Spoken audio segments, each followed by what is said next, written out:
Another song for mama, another one for mama, another way for mama, another letter to mama. Me say a million songs for mama, a million plays for mama, a million letters to mama, cause a mama song's the best any day.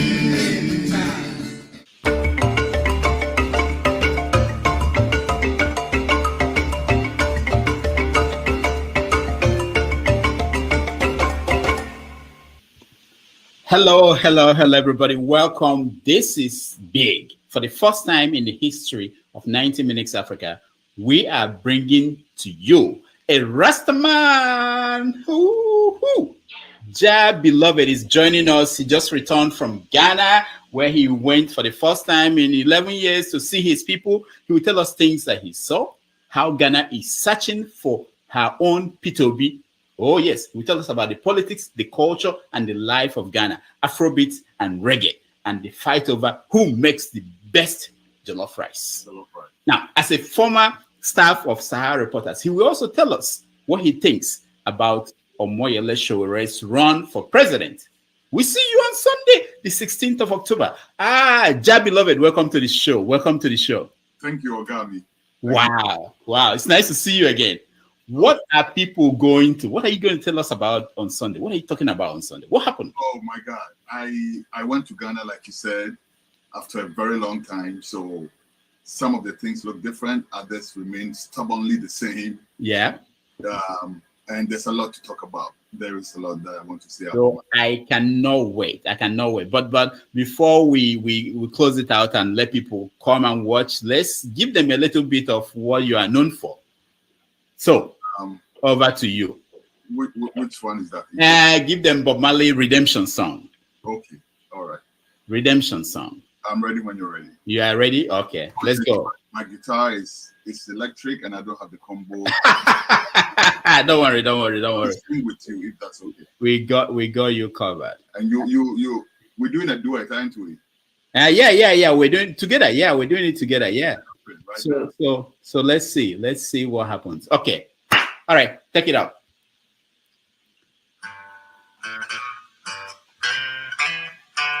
Wow. Oh, pirate, yes, you are mine. Go back to the merchant ship. Minutes after day to come. But my hands was made strong by the hands of the Almighty, empowered in this generation. I am hungry. Won't you help me sing? Stop pushing that one. Oh, look at you. These songs of freedom. It's all I ever had. Redemption song. The songs of freedom.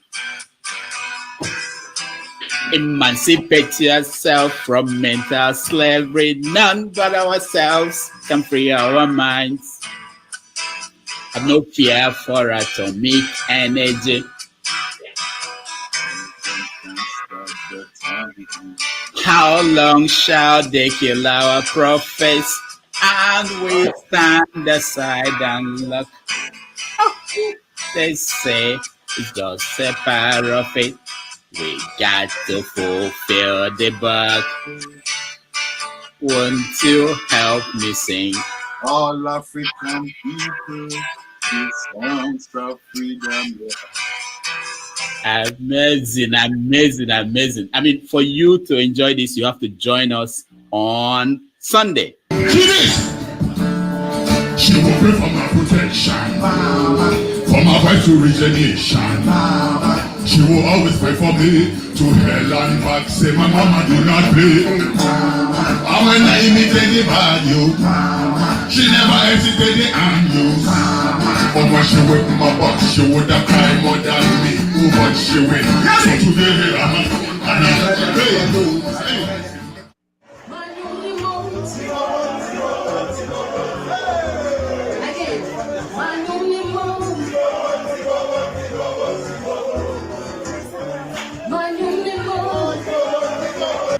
we invited you here. And that's why we're showing you all the songs. And that's why, against the advice of some people, we didn't restrict the album to the reggae audience. We brought out everybody so that all the DJs, everybody can decide which ones they like. Wow. So, Jah beloved, we see you on Sunday at 11:30 New York time, 4:30 West African time. All right? Yes. See you. Ghana people, tune in, all right? Yes. Talk to them. Yes. This is big. This is a big show, Talk to them. All right. We'll talk next on Sunday. See you then. And when I imitated about you, mama, she never hesitated on you, mama. But when she worked in my boss, she would have cried more than two. Oh, Charlie Vanessa, respect, thank you. I say mama songs the best any day. Thank you very much, we love you. And mama songs the best any day.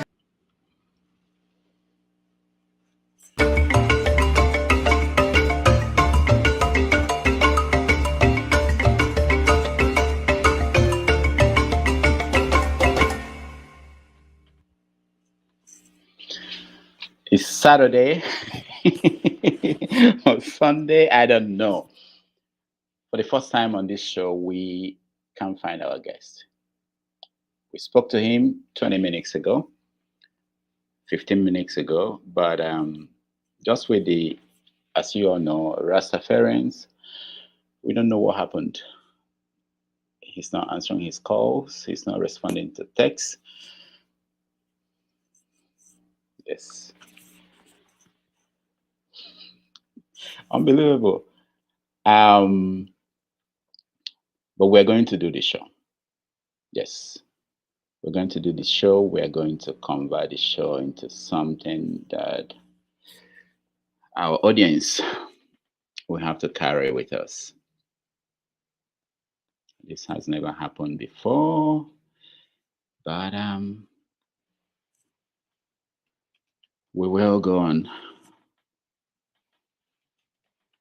We will go on with the show.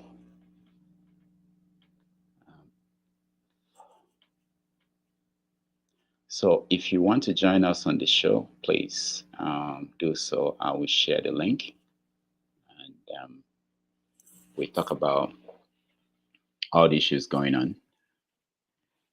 It's weird. We're prepared. We hope he's all right. The guest is all right, and we will have a conversation.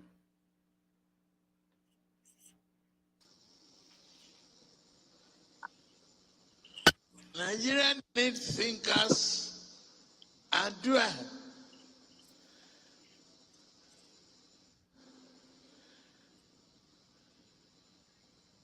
And that is, I'm openly begging Nasir El-Rufai not to run away for additional degree excuse. He's going to Cairo, PhD and everything. There are lots of educated relics. We are not going to let you run away. Your vision, creativity, and resiliency in turning a rotten situation to a bad one is necessary at this critical time. That is why we are here today.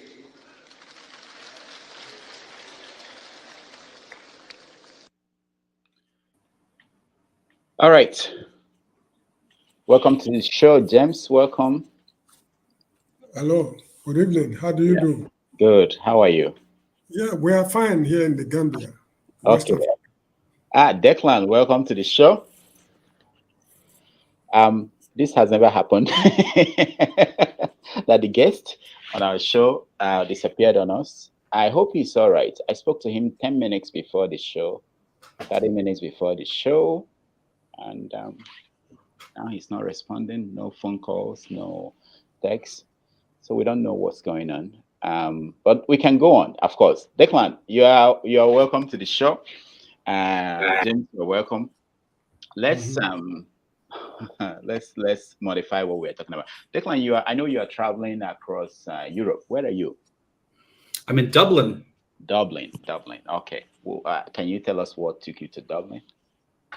So I'm here for work, as well as to meet up with some family members who I haven't seen since before COVID. Oh, okay. Very good. James, welcome from the Gambia. Let's look at what's going on. James, of course. Declan, you know Nnamdi Kanu. Very well. Okay, yeah, those days. Did you hear that a judge dropped the charges against him? I did at the appeal court level. Yes. What do you think about that? Look, so I feel like one thing that's underappreciated across Africa, sub-Saharan Africa, is these different kinds of court rulings, and people really need to start peeling back layers to understand, are the rulings from, whether it's an appeals court or a high court or a magistrate's court, are those actually indicating progress? Or are they indicating some kind of retroactive development where Africa or certain African states are moving backwards in terms of progress? But when I see that an appeal court in this particular case ruled that what his charges were either fixed or were not credible, I think that's really interesting. Right now, you can easily say, look, appeal court justices are easy because they're bribed. All they need to do is overrule what the high court says. But look, I don't think that there's a tremendous amount of evidence to suggest that Nnamdi Kanu is a terrorist, which is one of the allegations that the Nigerian state has alleged. So I, from this perspective, would see this as kind of democratic progress. And that's how I look at it. It's quite interesting. That's how I see it. But let me ask you, you know Africa very well, and you travel across Africa. Do you think, one of the questions I had for my guests who were that didn't show up now is, in Ghana, do they have this kind of separatist movement? Because I know Nigeria is not the only country in Africa where there are people who are not happy about the structure of the country and they want to leave. What do you think about that as an option, alternative to where the country is failing? For Nigeria? No, Nigeria and other countries in Africa. It's not just Nigeria, the other countries. So you know what? This is increasingly not unique to Africa. It's, of course, because the borders of African states were arbitrarily defined or sometimes deliberately defined by colonial powers to kind of create resentment or issues, or to make them, from an extractive perspective, more governable. And so here we have a post-colonial context with the same, more or less the same borders, and this is a tremendous issue. However, as we're looking at kind of the role of mass media and social media and identity making and consolidation of identity, these problems of belonging under kind of a state, or not to get too nerdy, but a Westphalian context, this is becoming not just an African problem. Look at the United States. I mean, there are at least two, but truly speaking, multiple countries in the United States. Someone from New York who has lived in New York, who understands how New York operates, is not going to understand how to resolve problems in a similar way to somebody from Iowa or Idaho or Nebraska. These are two completely different social situations. And as time goes on for the United States or for Nigeria or for a number of other countries in Africa, these do not look like the same places, and the people in them don't approach problems in the same way. So yeah, this is a big issue in Africa, but increasingly this is a problem across the world. James, I'll come to you next, but let me explore this more. I was telling my students that if America goes down, I mean, I'm talking about 50 years from now, if America is no longer the top country in the world, that people in Texas, California might move to break away from the United States. It's not far-fetched that over time, you might even have the Confederates, the people in the South, bring back their hope. So I get where that's coming from, but I think that there's a lot of distance between where we are now and a situation where we start having states in the United States breaking away. I think there's an enormous amount of landscape there. What I think is more realistic is that we start revising, this is speaking specifically about the United States, but I think it applies to Nigeria as well. We start revising what our notion of a federal state looks like. So I think, and I've argued in other forums, that one of the most powerful people in the next 30 to 50 years are going to be city mayors. Like, why should New York City or the city of Sacramento not have a foreign policy? Why should they not? Why should they say, look, we'll allow foreign trade and commerce and decisions around immigration to be decided in Washington, D.C., when they can say, hey, look, we've got millions of people. We have an economy in a city which is greater than some countries in the world. Why should we not begin to think more dynamically about this city? And I think that mayors or state governors are going to be much more significant as we move in the future, and that we're going to have the presidency of the United States, or, I think arguably in this case in Nigeria, begin to get relegated to a more ceremonial role, while other fiefdoms and communities start being more powerful.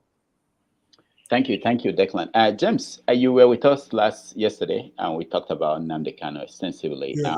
Did you notice any change? I think at this point, most people have come to realize that he's not released, and it may not happen anytime soon. So, is there any change in your position since yesterday? Not quite. I still believe that a lot of things are happening behind the scene, unknown to people, as usual. The courts have ruled that he has no case to answer. And by implication, he should be released by now. But for certain important reasons known to the authorities, he's still being held in custody. We will not be able to know the details of this matter. We will never know the details of this matter, what is going on behind the scene. As I was trying to explain yesterday, the courts might be seen to be doing their job constitutionally, but in actual fact, a lot of things are shaping their opinions unknown to us. Because if a judge is bent on freeing a suspect, there's absolutely nothing anybody can do. It's just a question of pronouncing the judgment, and that's all. And also, if a judge is hell-bent on convicting a suspect, there's nothing you can do about it. No matter the mountain of evidence adduced, he will just pronounce that he's guilty. Even if the judgment is irrational or not, it means nothing to him. So if the lower court is unable to take this decision they've taken in the appeal court, what went wrong in the lower court?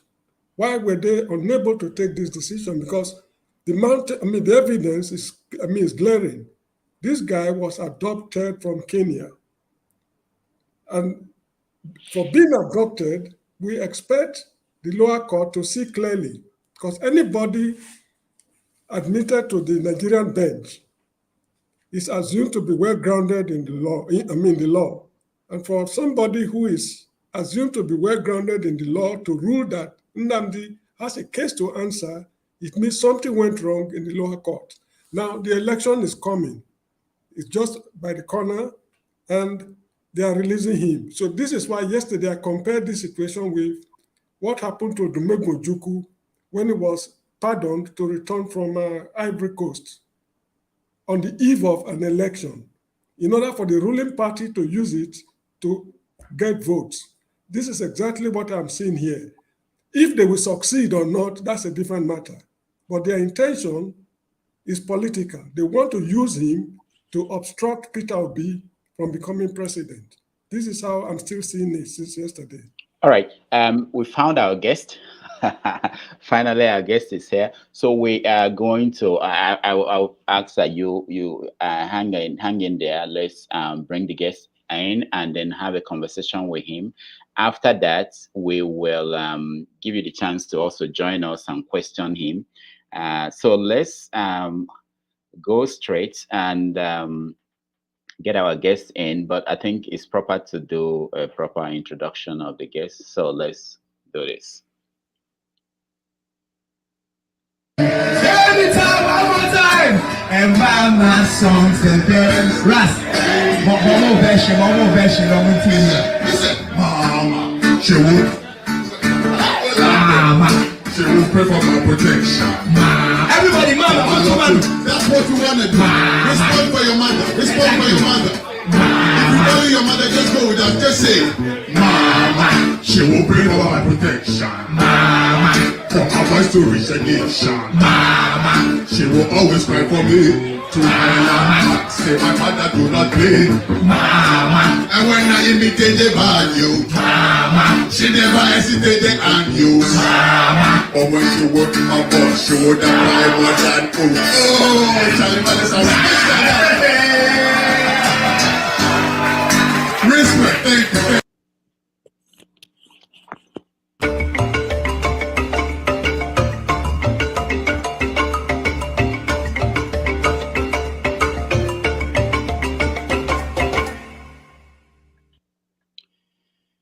Hello. The Ugandan government has ordered a 3-week lockdown of 2 districts in an effort to contain an Ebola outbreak. The districts involved are the Mubende and Kasanda districts.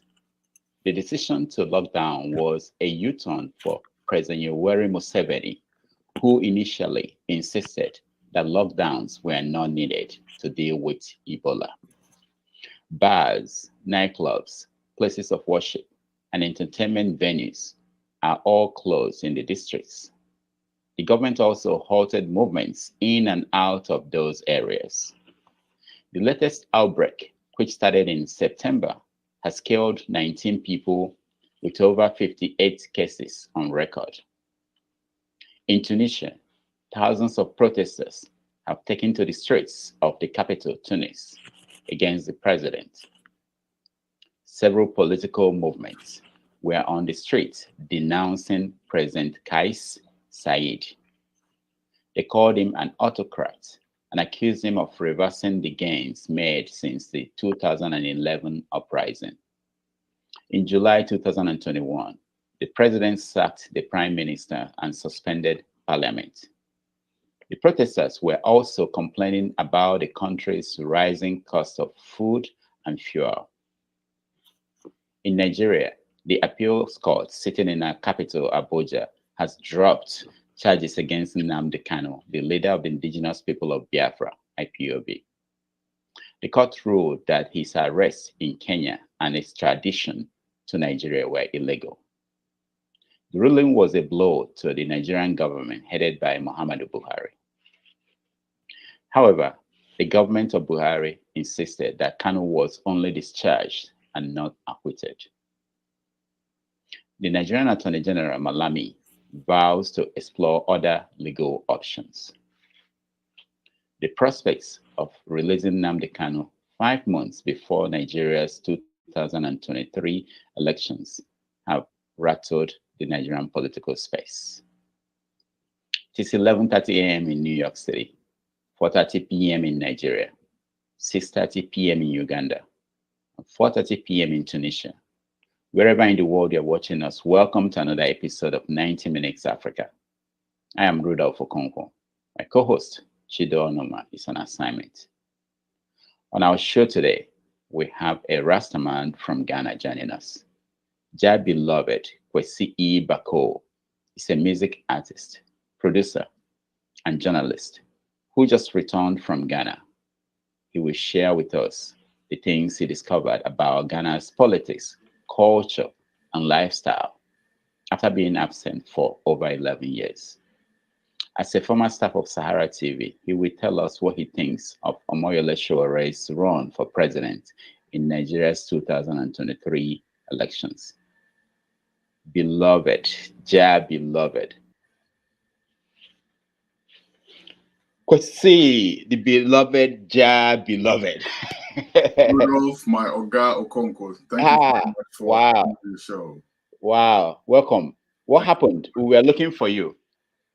Oga, now wow, family matters. You know, Rastafarians. I know. Maybe you know. That too. They did this, and then it went over, and then That's true. It's legal in New York. I mean, it's allowed. I mean, this is New York, In Africa, no, but in New York, we understand. So, welcome to the show. Thank you so much, my brother. Thank you. So, you just returned from Ghana, and we want you to share your experiences about Ghana. But first of all, this is a show for Africans, and Africans from everywhere, they are watching. And when you think about Africa, I know you started as a journalist and you do several things. What is the common trend? What do you see when you look at Africa today? I see a patchwork. I don't see one flat surface. I don't see one level. I don't see one color. I don't see one single energy, a force, anything like that. Africa cannot be, described as a unit in any terms that you can imagine right now, the way I see it. If you look at places like Rwanda, at least from the reports that we've been getting, you can see that there's some serious progress going on in terms of infrastructure, in terms of even the mindset that the people live with, their pride as a people, all of that. Now, when you see other places, not so much like that. You see certain places where you can pinpoint leaders who are showing some selflessness, towards governing their people. And you look at other places where all you see is corruption and greed, So it's hard to paint Africa with one brush. But like I said, I see a patchwork of different synergies going on. But when you look at the so-called giant of Africa, Nigeria, preparing for election next year, what do you see? It's interesting. It's very interesting because I've witnessed many Nigerian elections in my day, as you can tell from a gray beard, But this one seems very interesting in the sense that from being in Ghana, I realized that the Ghanaian youth are very interested in the Ghanaian politics. I hadn't seen that earlier in my experience. Now, a lot of Ghanaian youth know who Peter Obi is through social media and stuff like that, but not just because people make memes of them to make fun of them and stuff like that. Also because people are actually looking at these figures, comparing them to their own politicians. Because the Ghanaian youth of today is very, very, very alert to what's going on politically. The Ghanaian youth of today is very, very, very awake to what is going on politically. But yeah, that's what I see. I see them having an interest in the sub-region as well, especially in Nigeria, who are our first cousins. Now, how is the politics in Ghana going? Is it going good? People compare Nigeria to Ghana, and they always say that Nigeria should learn from Ghana, that Ghana is stable and economic. What's going on in Ghana? Do you want the long answer or the short answer? The short one. Then we can expand on it. The short answer is no. It's not going well at all. At all. What's wrong in Ghana? Everything is wrong in Ghana, Rudolph. I remember when we used to be at Sahara Reporters, when you guys came back from Nigeria. I remember one time Olu Faloya or somebody like that came from Nigeria, and he was rolling over on the floor over the airport in Accra. You could see tangible things that people could point to and be like, oh, Ghana is like this and Ghana is like that. Let's put the infrastructure and the physical things that you could see aside. In our day, I'm talking about when I started practicing as a journalist, Ghana used to be termed the beacon of press freedom. Even in Sahara, we used to use those terms. Ghana was seen as the beacon of press freedom and even civil rights, civil freedoms. Today, I was about to drop an S-bomb, Rudolph. It's not good in Ghana because just a couple of days ago, a chief who was speaking against illegal mining was attacked.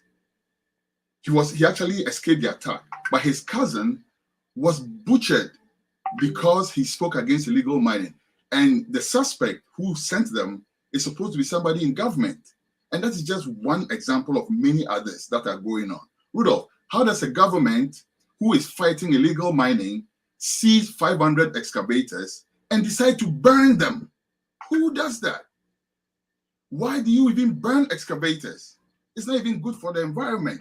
But that said, Ghana needs money to buy equipment to do projects. So if you have seized this equipment, at least keep them somewhere. These people whose equipment have been seized will come and sue the government at some point, and they have to pay money again. Like Ghana is going like nobody's in charge. The president seems disinterested in running the government right now. He hasn't given a speech. I don't remember the last time he had a press conference. He only speaks when he's outside the country. Now, what about this economic downturn that we see downturn in across the world? You know, with inflation and other things. How is it playing out in Ghana? So that's the big excuse that they have, right? Everything that you mentioned is wrong with the country. They are quick to point to two things: Ukraine, Russia war, as laughable as that is, and COVID, right? Everybody, every economy in the world will be impacted by these same things. And I don't even know how Ghana is impacted directly by the war in Ukraine and Russia, except for wheat. I don't even see how much bread we eat, you know, but I'm just saying that every country will go through these same things. If you look at our neighbors, if you look at Cote d'Ivoire, if you look at Burkina Faso, if you look at even Nigeria, the numbers compared to Ghana's numbers, it's just miserable in any aspect that you look at it. You know, Rudolph. So it's not not going well, to be honest with you. It's not going well in Ghana right now. What about corruption? Because and the other agencies have downgraded Ghana from B- to CCC. $1 is 12 cedis now. In 2016, before this government took over, $1 was 3 cedis and change. Let's say 4 cedis. The dollar is almost 12 cedis now in 6 years. That should tell you.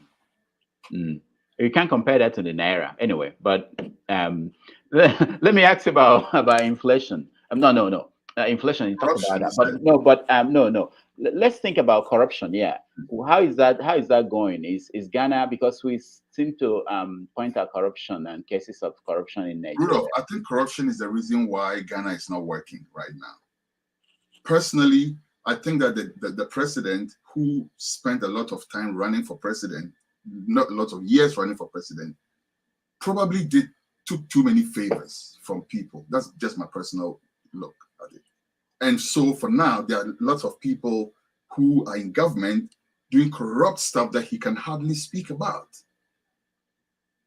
Also, he himself, can we say much for him? Hey, there's a video of the president taking money from some person. This is a video no lie. If the video they lie, me too, I they lie. You know, but this is a video where and it comes with audio, and they say, oh yeah, Mao Bibi Kakra, i.e., we brought you something small, and then he stretches his hands out and takes the money. It cuts a very bad picture. At the very least, send your people out to go and clean up the mess. Explain if it's a misconception, send people out to say, hey, listen, this was the scenario, right? But the president does not even care to clean up stuff like that. Did this happen? Like we have accepted the corruption. Like did it happen while he was president? Or yes. Just a couple years ago. He's still president right now. Yes.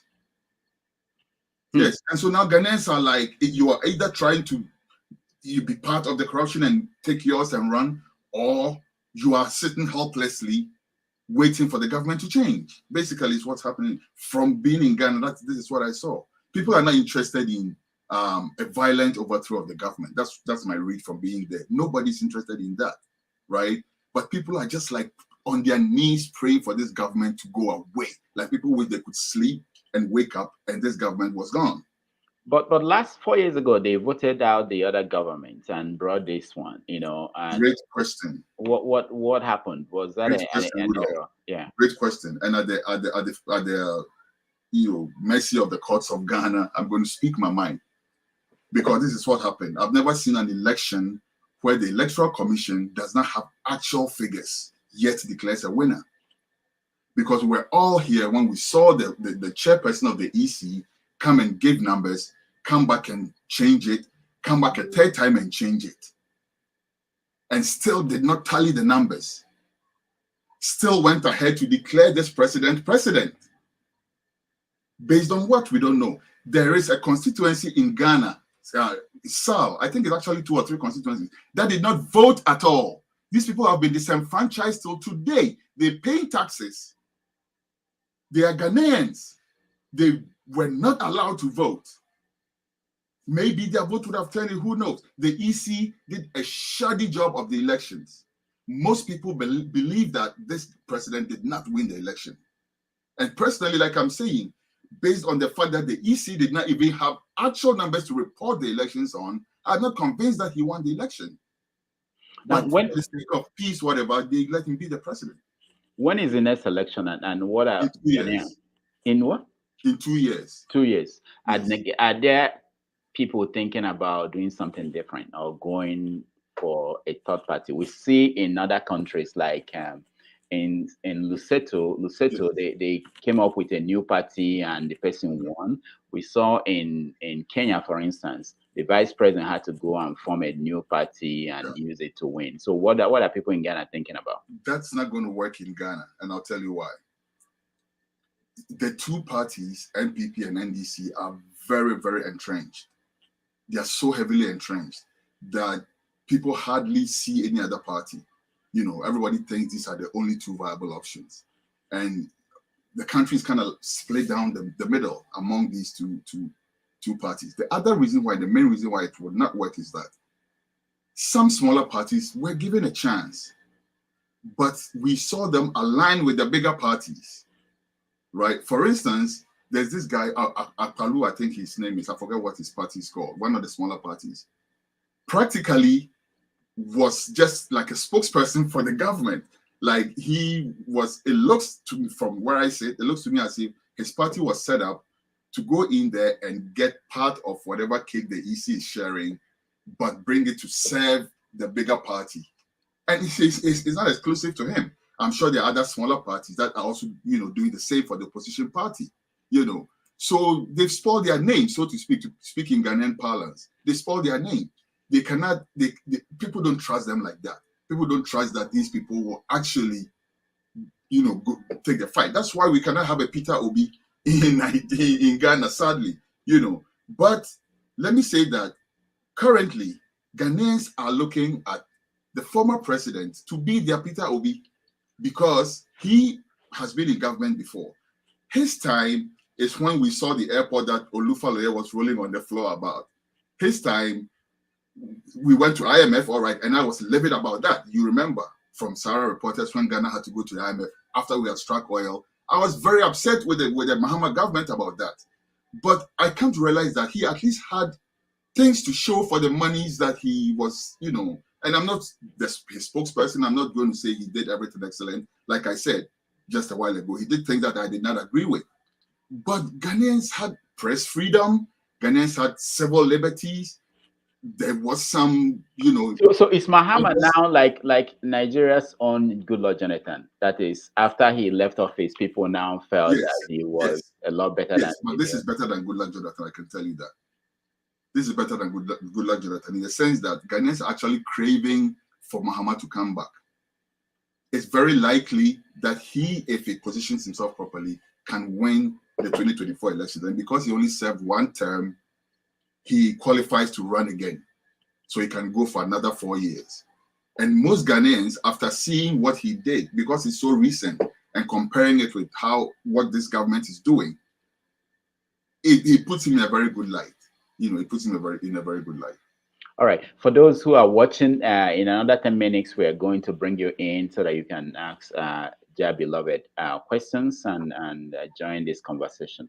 Let's talk about Omoyele Show, right? You worked for him at Sahara and he's running for president in Nigeria.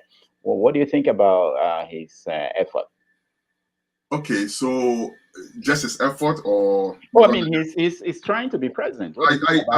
let me say something small about Shawari before I answer that question. I was in Australia when I first saw a video of him. It was this video where he was resisting some governor or so who had come to New York to speak, and he went and took the mic and I was like, damn. I was like, this is the person that this is my man. So when I came to New York and came to work at Sahara, I had no idea that he was the boss, right? He was in Nigeria at the time. When he came back, he was sitting I was sitting right next to him without even knowing he was the boss either, until somebody introduced me to him, Who hired you? How did you end up at Sahara then? David. Okay, David Miskis, yeah. And Sami Amakri interviewed me. Okay. David Miskis and Sami Amakri. So David introduced me to him, and I was like, oh, and then I saw him, like, that's the guy I saw, So that's how starstruck I was with him, from those times. Now, I think that when he switched from being a journalist to being a politician, he lost it with some people. Maybe he didn't transition properly, I don't know. But transferring his ideas as a revolutionary into his practice as a politician, I think he probably didn't get that too right, because he's not making as much of an impact as I thought he would, being that he was such a vibrant person. He was such a revolutionary. He had such great ideas about transforming Nigeria. That said, I can only say that because I know that Nigerians have their own telelenses that they use to look at who they want to lead them, So I'm sure that Nigerians will make the best choice that they think is good for them. Mm. All right. You transitioned to become a musician. You've released an album. How did that happen? I know you used to play, but how did that become primary? What else do you do? Yeah, because it appears that you also produce TV shows. Yes, we have a YouTube channel and a website that goes with it. It's called ghnewsnow.com, www.ghnewsnow.com. I have a vegan show, so I'm vegan, right? And I'm also African, obviously. So I have a cook show on YouTube where what I do is I try to copy African dishes into a vegan format. That is, I can take, say, pomo, for instance, right? And make a vegan version of pomo. You know what I'm saying? So that's the whole idea. I have fufu, and then sometimes I invite people from other African countries to come and share recipes. Sometimes we even go outside of Africa and share recipes which are vegan that we can adapt into our own settings, like that. I have that. And like you said, I'm also producing music. I'm doing a lot of music promotion and production in Ghana right now. And stuff like that. We also have Radio Culture. That's where I am right now. It's an online radio where we play. It's practically Afro-centric. So we play jazz, we play reggae, we play or any music that's connected to the motherland. We play it. And then we also have serious programs. We talk among ourselves, not over ourselves. We talk to ourselves, Africans home and abroad. This is a platform for that type of thing. So yeah, that's what I mean. Let's take a look at this you in Ghana, and then we'll come back. That's why we invited you here, and that's why we're showing you all the songs, and that's why, against the advice of some people, we didn't restrict the album to the reggae audience. We brought out everybody so that all the DJs, everybody can decide which ones they like. Because if you listen carefully, not all the songs are hardcore reggae, So some DJs might want to promote the mother song, some DJs might want to. I love Sign Away, but I know everybody has a different vibe, so I'll leave that, like I said, to the DJ to decide. Thank you very much. I appreciate it. Cause the mama song's the best any day. Now it goes something like this. Sing. When I wake up in the morning, my mom is here. Before my early morning yawning, my mom is here. And when I couldn't read and write, my mom was there. And when I sick, fucking a tight, my mom was there. And when the girls broke my heart, my mom was there. And when my pop worshiping now, my mom was there. But when the pop needed the queen, my mom was there. And when the twat ran away, my mom was there. See, she saved my future from my past. My mom said, Goddess, I want to put her on blast, but my mom is modest. Because no matter how I feel, I say a mama song's the best any day. Every time, one more time. And mama songs the best. Ras. One more version. Listen. Mama, she will. Mama. She will pray for my protection. Everybody, mama, I love you. That's what you want to do. Respond for your mother. Respond for your mother. If you value your mother, just go with that. Just say, Mom. All right. So, what do you think about in African music scene? We have Afrobeat. You with the reggae. Oh my God, Afrobeat is killing it right now, Rudolph. Afrobeat is killing it, and salute Nigeria for that. You know, nobody can take it away from Nigeria. Salute Nigeria. Listen, the whole entire continent.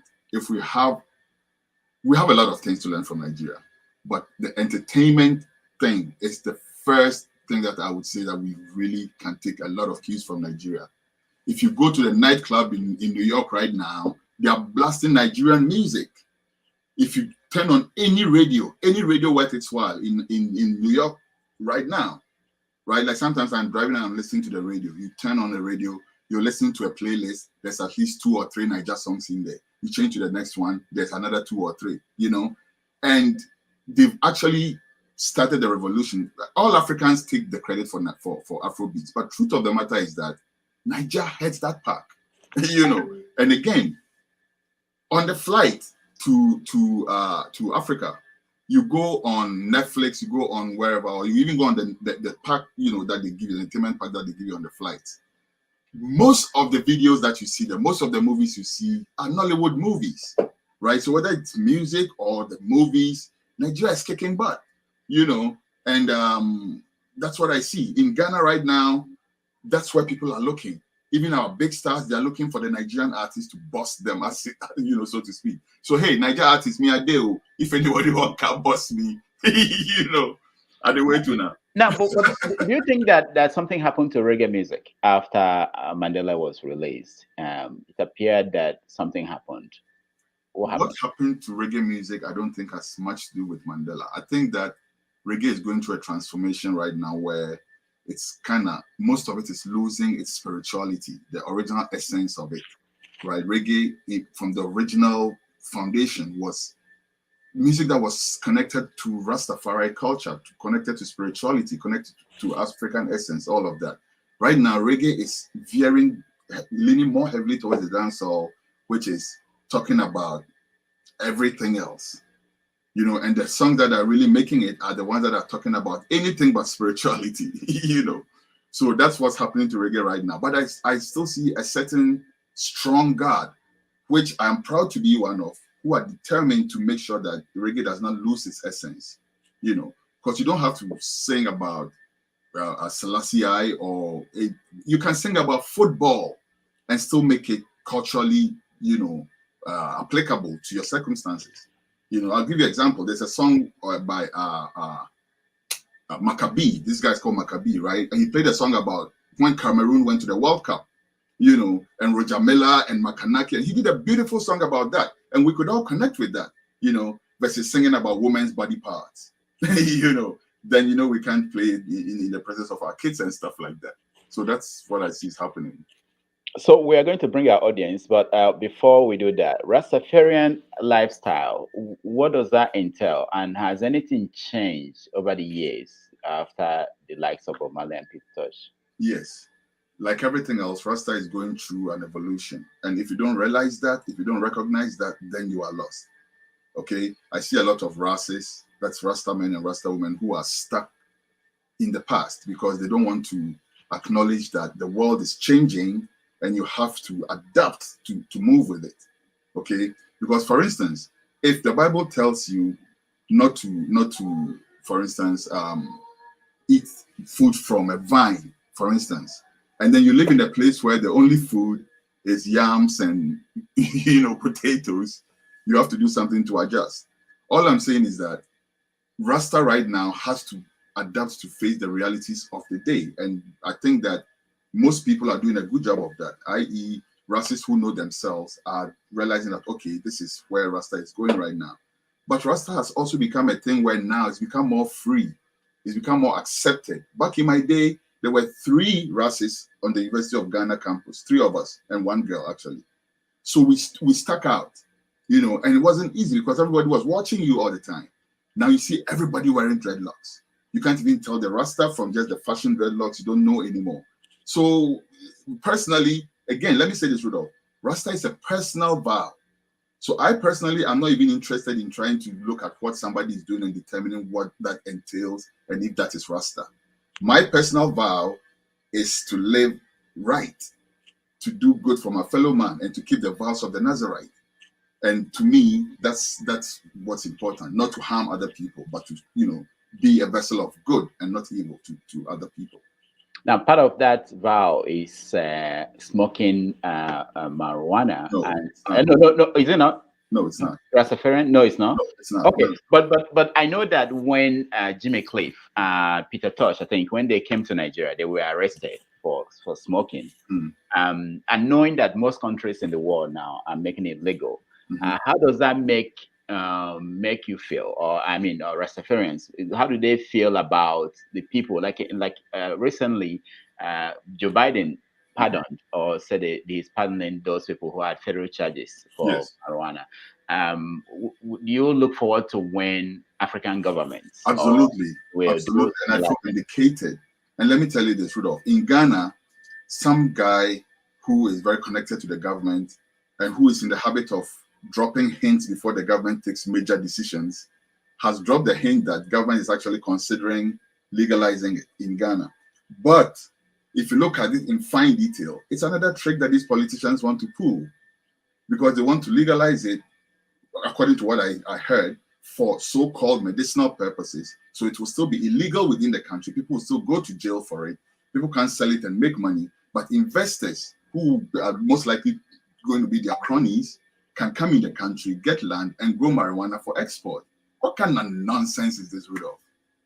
So I said to the people, I said, if you want this to succeed, rope in the people, because if people have the freedom to use it, then you can also grow and export. But if you are doing it and then they are suffering at the other end of it, that's not going to work, you know. But to the substance of the question that you asked me, I feel very elated. I feel like we are, you know, people are beginning to listen to wisdom, because marijuana is a plant, you know. It's just like any other plant.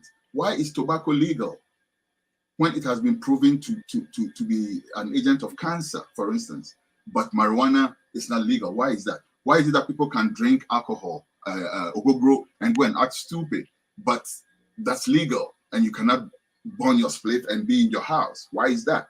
People should think, and we shouldn't wait for the West to do this before we Africans say, oh yeah, it's right. That's why countries like, there are a few countries in Africa who are very lenient towards it. And I applaud them, because you know why? It's even human rights. It's human rights. Why can somebody eat cabbage and I cannot smoke marijuana? I don't get it. We also have presidential candidates who have not been successful, but at least they are talking about it. Like in Kenya, there was one who George that was talking about it. In Nigeria, Shore has been talking about legalizing marijuana. So it may happen. Keep at it. Don't stop. It may happen soon. Anyway, we are going to bring our guests. There's our audience member. There's a question here for you from Declan. It was saying, how significant is the role of money in allowing and people deciding the popularity of certain genre of African music, and which nation is dominating? Is Nigeria the trendsetter because there is more money and investment in music production? Declan, you are 110% correct. Money has a big part. You know, money has a lot to do with it, and Nigeria is not afraid to spend money when it comes to entertainment. From way back, I was managing an artist in Ghana back then. We went to Nigeria to go perform, and that's the first time that I saw a 3-story building that was a nightclub in itself. The whole entire 3-story building was a nightclub. In Ghana, our biggest nightclub at the time was like somebody's living room, so to speak. You know, Nigerians are not afraid when it comes to spending money, and it shows in the results. Nigeria definitely is leading the pack, like I said before, and money, of course, has a lot to do with it. All right. So we have some of our usual guests. They're here and they want to join the conversation. Maxwell, welcome to the show. Thank you so much, Dr. Rudolph. Yeah, and the AKA Dr. Damages. Thank you so much. Maxwell is in Ghana. He's from Ghana, half Ghanaian, half Nigerian. Maxwell, you can ask him a question if you have a question or comment. Yeah, thank you so much, and good evening from Ghana, and good evening to all our panelists and our listeners all over the world. Jalov, Akwaba. I just say, Yeah, oh, Yadum. Anyway, I would my question to you, I don't think it's related to what is happening, but it affects where my mother comes from and those that trade in Ghana here. What is your position? I know you are a famous man and a celebrity, for sure. And people have come to realize who you are, what you have achieved, and where you're coming from, and where you are going to. Only God knows where you are going to. And I pray that the sky will not even be your limit. My question is this. As a celebrity, what do you have to say about the, Ghana trade law that, segregates, foreigners from doing their business, taking into cognizance the, African trade law that Ghana ratified, which is now in total conflict with our Ghana trade law here. Thank you, sir. Thank you. I appreciate the question. To be honest with you, I don't know the details, the fine detail of the African trade law, but I know how the Ghana trade law functions, right? Which is to say that foreigners are barred from engaging in mid-level commerce, that is retail business. I don't think that is exclusive to Ghana, to be honest with you. And at the peril of sounding like I know all of it, I'm tempted to think that it's something that is done to protect local businesses. And recently, I'm seeing the wisdom in that because we've seen Chinese immigrants, for instance, venturing into chop bar businesses. That's crazy. If we don't do something to protect local businesses, that's not going to sit right, because investors can come with some money and easily take over a sector, right? It's very easy for 4, 5, 6, Chinese businessmen to come with some amount of money and take over an entire sector. Let me tell you something. Canned tomatoes, for instance. Ghanaians are not making anything from that trade anymore. We're only consuming canned tomatoes. So there are certain things that I feel like government do these things to protect local businesses. So as far as that goes, like I said, I don't have the full picture, but I think that I'm kind of like with the government on that, because we have to protect our small businesses. Okay, a follow-up, Maxwell. That's one. Unmute yourself, Maxwell. Okay, Jalov, I think you are conversant with what happened during the ACT, Alien Compliance Act. Yes. The late Busia introduced that made forced so many millions of Nigerians traders to abandon their property and head towards Nigeria. And the retaliatory, action from Shagari did in 1983. Yes. Do you see such thing happening again? Because as I'm talking to you now, these my uncles, my nieces and nephews that comes from Nigeria to trade here, their stores are under lock and key. And you cannot be preaching free trade across this African free trade or AFTS, whatever they call it, the name is. You cannot be preaching that and at the same time barring people from doing what you feel that can bring Africa together, especially when it comes to trade. Sir, thank you. I agree with you. I agree totally with you. But like I said again, I think that sometimes every case is exclusive. I don't know what may have led to something like that. But this government also, in particular, is very notorious for doing very unorthodox things. So I'll not be surprised if the case you are talking about is something that is in a situation like that. Because guess what? This government went with a bulldozer and razed down a country's embassy. I forget, it was like Gambia or Mali or something like that. Who does that? As an embassy is Nigerian embassy. Nigerian embassy. Yeah. No, it wasn't the well. Yeah, it was more than one embassy. Nigerian embassy and another country's embassy. Right? Yeah, there are two of them. Who even does that? The embassy is supposed to be the country, right? The government gets up and says, "Oh, we need this piece of land to build a cathedral of all things."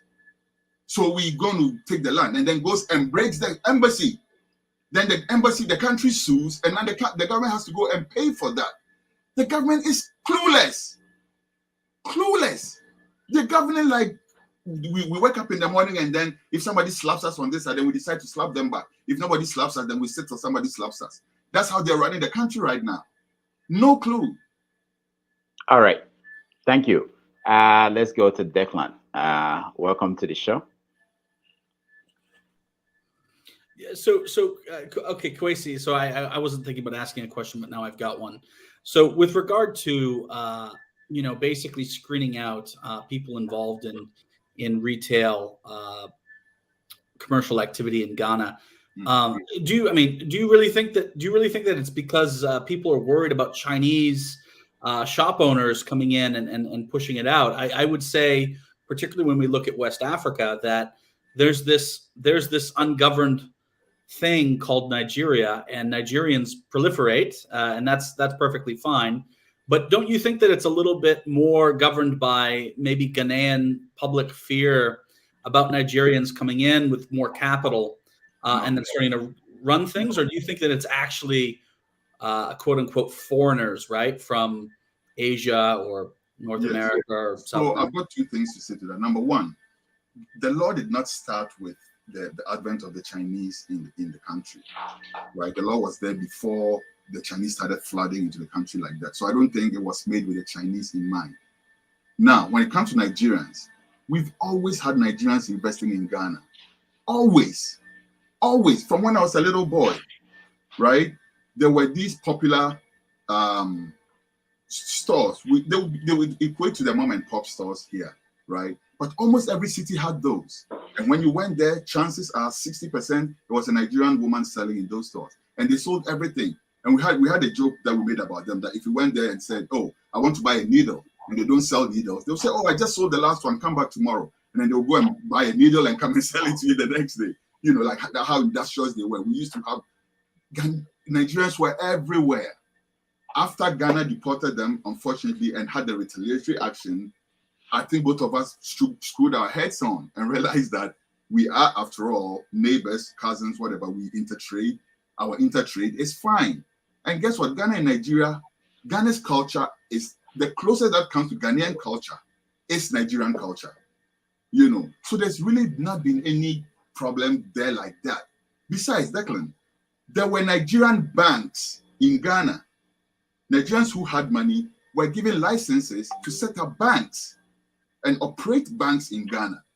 So I don't think it has anything to do with Nigeria at all. It's just a general idea to protect local businesses, because that is really an engine of growth in our country. All right. MC, you're next. Oh, CM, sorry. CM. Can you unmute yourself, CM?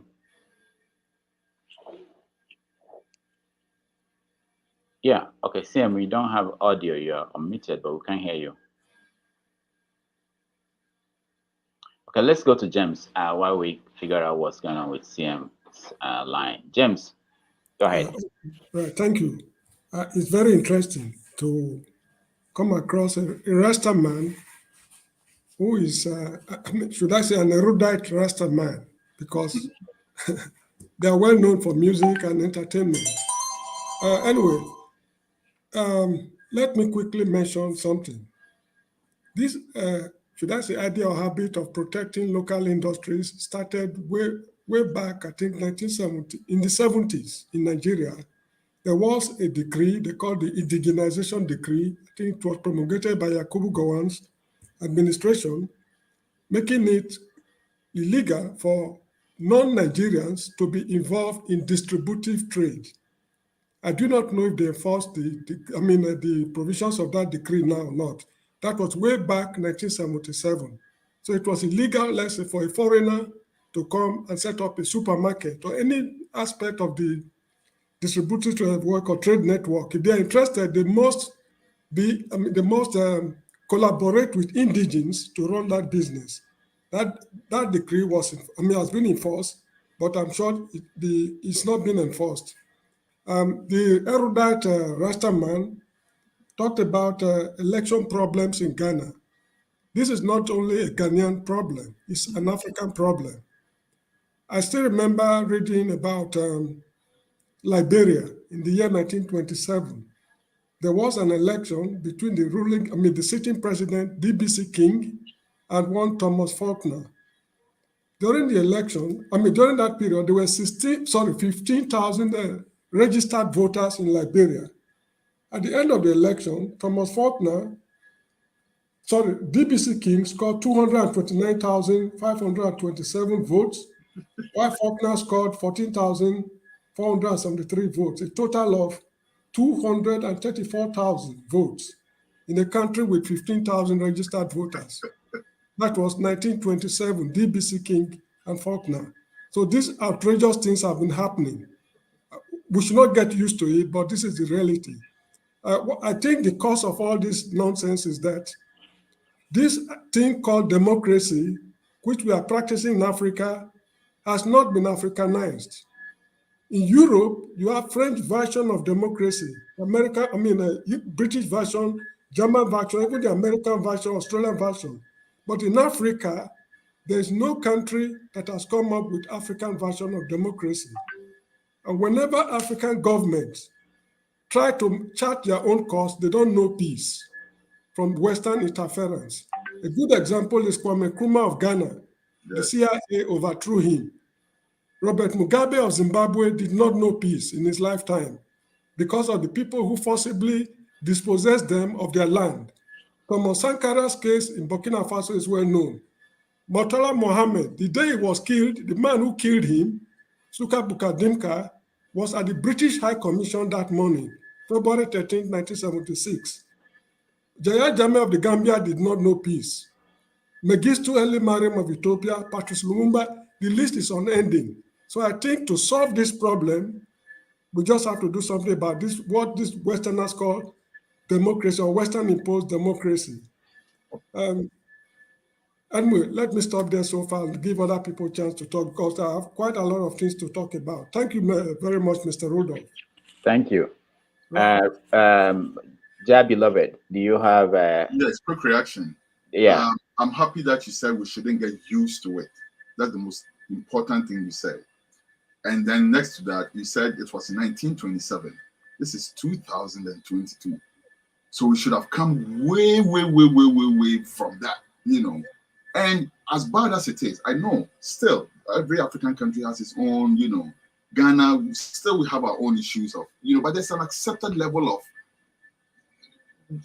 wrong that you can feel like I can go to bed with, if the whole EC, the whole Electoral Commission, who has been tasked to be the referee, comes and reports numbers that don't tally and says, oh, wait, I made a mistake, comes back, reports another number, still doesn't tally, comes back, third time, still doesn't tally, and still goes ahead to install a president.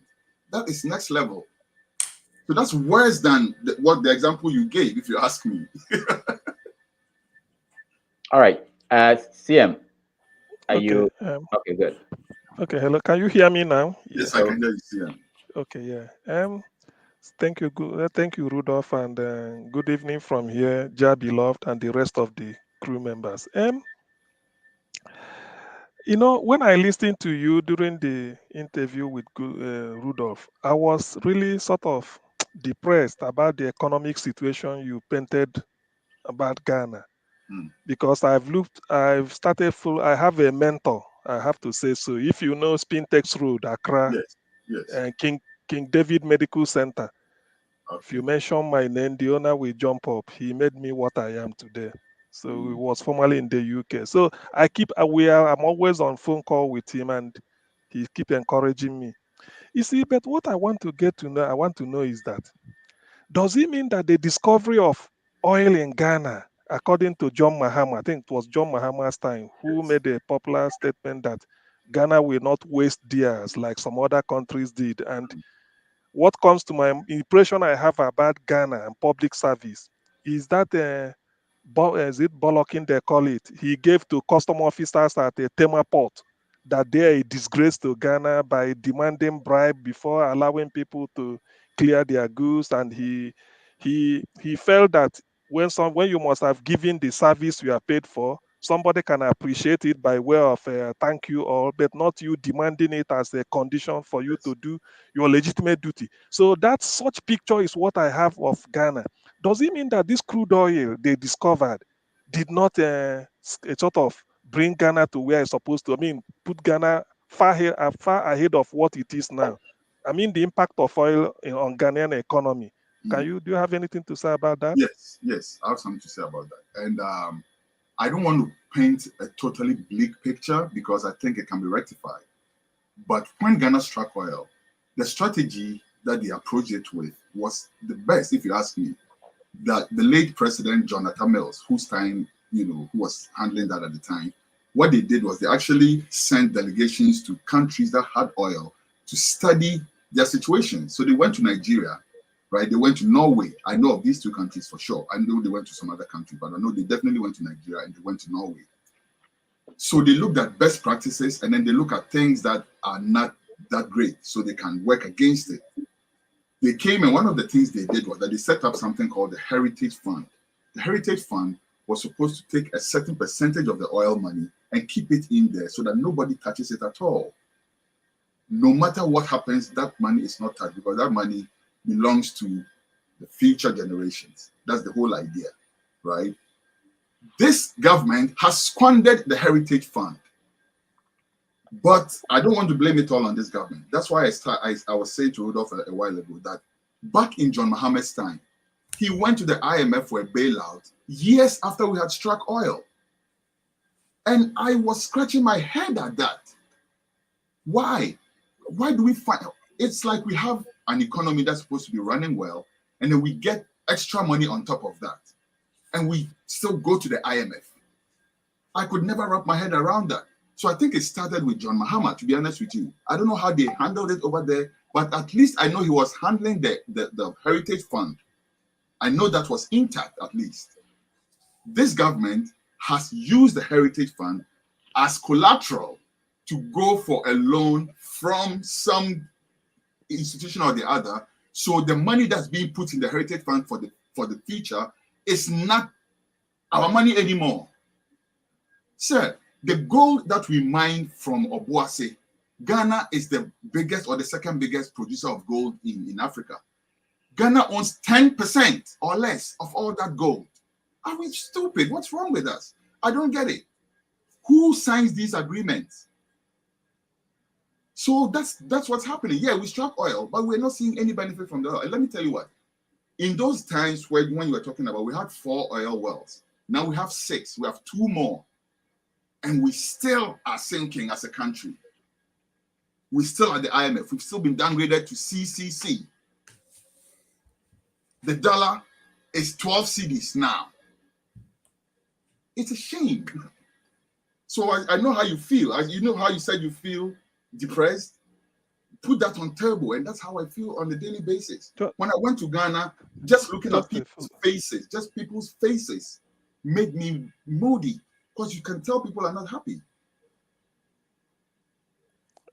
Just a quick follow-up. You know why I said it? Because you mentioned borrowing. From Peter Obi in Nigeria, we've learned that it is really not a bad thing to borrow, but you must borrow for production. Does it mean the money Ghana borrowed, they cannot be traced to tangible things, what the money was put into, given that Ghana has an economy that goes on cocoa for agriculture, gold mining, and then crude oil, and the population is more than, I think, less than 50 million people or 40 million people. No, we're about 30 million now. Okay, 30 million, and yet with all these things, and they are still experiencing economic upheaval. Yes, but you see, first of all, the gold, like I said, we get very little from that.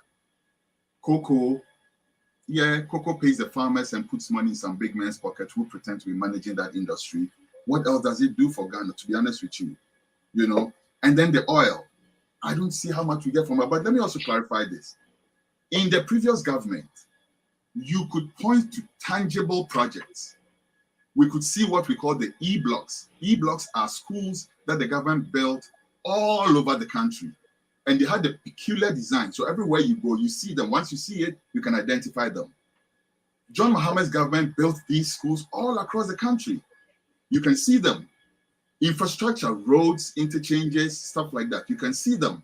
Hospitals, state-of-the-art hospital. To tell you the truth, the airport in Accra was built without borrowing money from any external source. John Mohammed let the people use the money, the income that they made from the airport that they report to the government. He says, keep that for 3 years. And then we borrow more money on top of that from our own sources and use that. And you use that to pay the money back. That's tangible. So even though, like I had my own issues with Mahama and he was also borrowing all that money and whatnot, at least he could point to something and say, yes, this is what I use that for. Versus this government, who came with a policy of free SHS, free senior high school, and today, parents are being asked to bring food to their kids in school who are in boarding school. Otherwise, the school is going to shut down. And the worst part is if you're a teacher in any of these schools and you are found speaking about these issues, you are fired. This government, the worst thing that this government has done is to spoil our human rights and our press freedom records. I'm angry with this government for so many things, but for those two things, for the fact that people can't even speak. All right, man of prestige, you're next. Yeah, thank you very much. Thank you, Rudolph, and thank you, Jablov. Can you hear me? We can hear you, sir. Yeah, thank you to be on this platform. CM has stolen my question, but that's good, CM, my brother. I was going to ask about Ghana oil, so I'm glad he presented that question. So I was not privy to the interview, so I just logged in when you saw me. But I think I listened to the preview earlier yesterday. I thought it was going to be about music. You know, I know the guy is a musician, so I'm going to have a general question right now. But let me start with the economy, comparing Nigeria and Ghana, because I've always look up to Ghana. You know, try to see if we can model, their economic success. But in recent years, it doesn't seem to be this. It doesn't seem to be true, because it seems like Ghana is fluctuating like Nigeria is.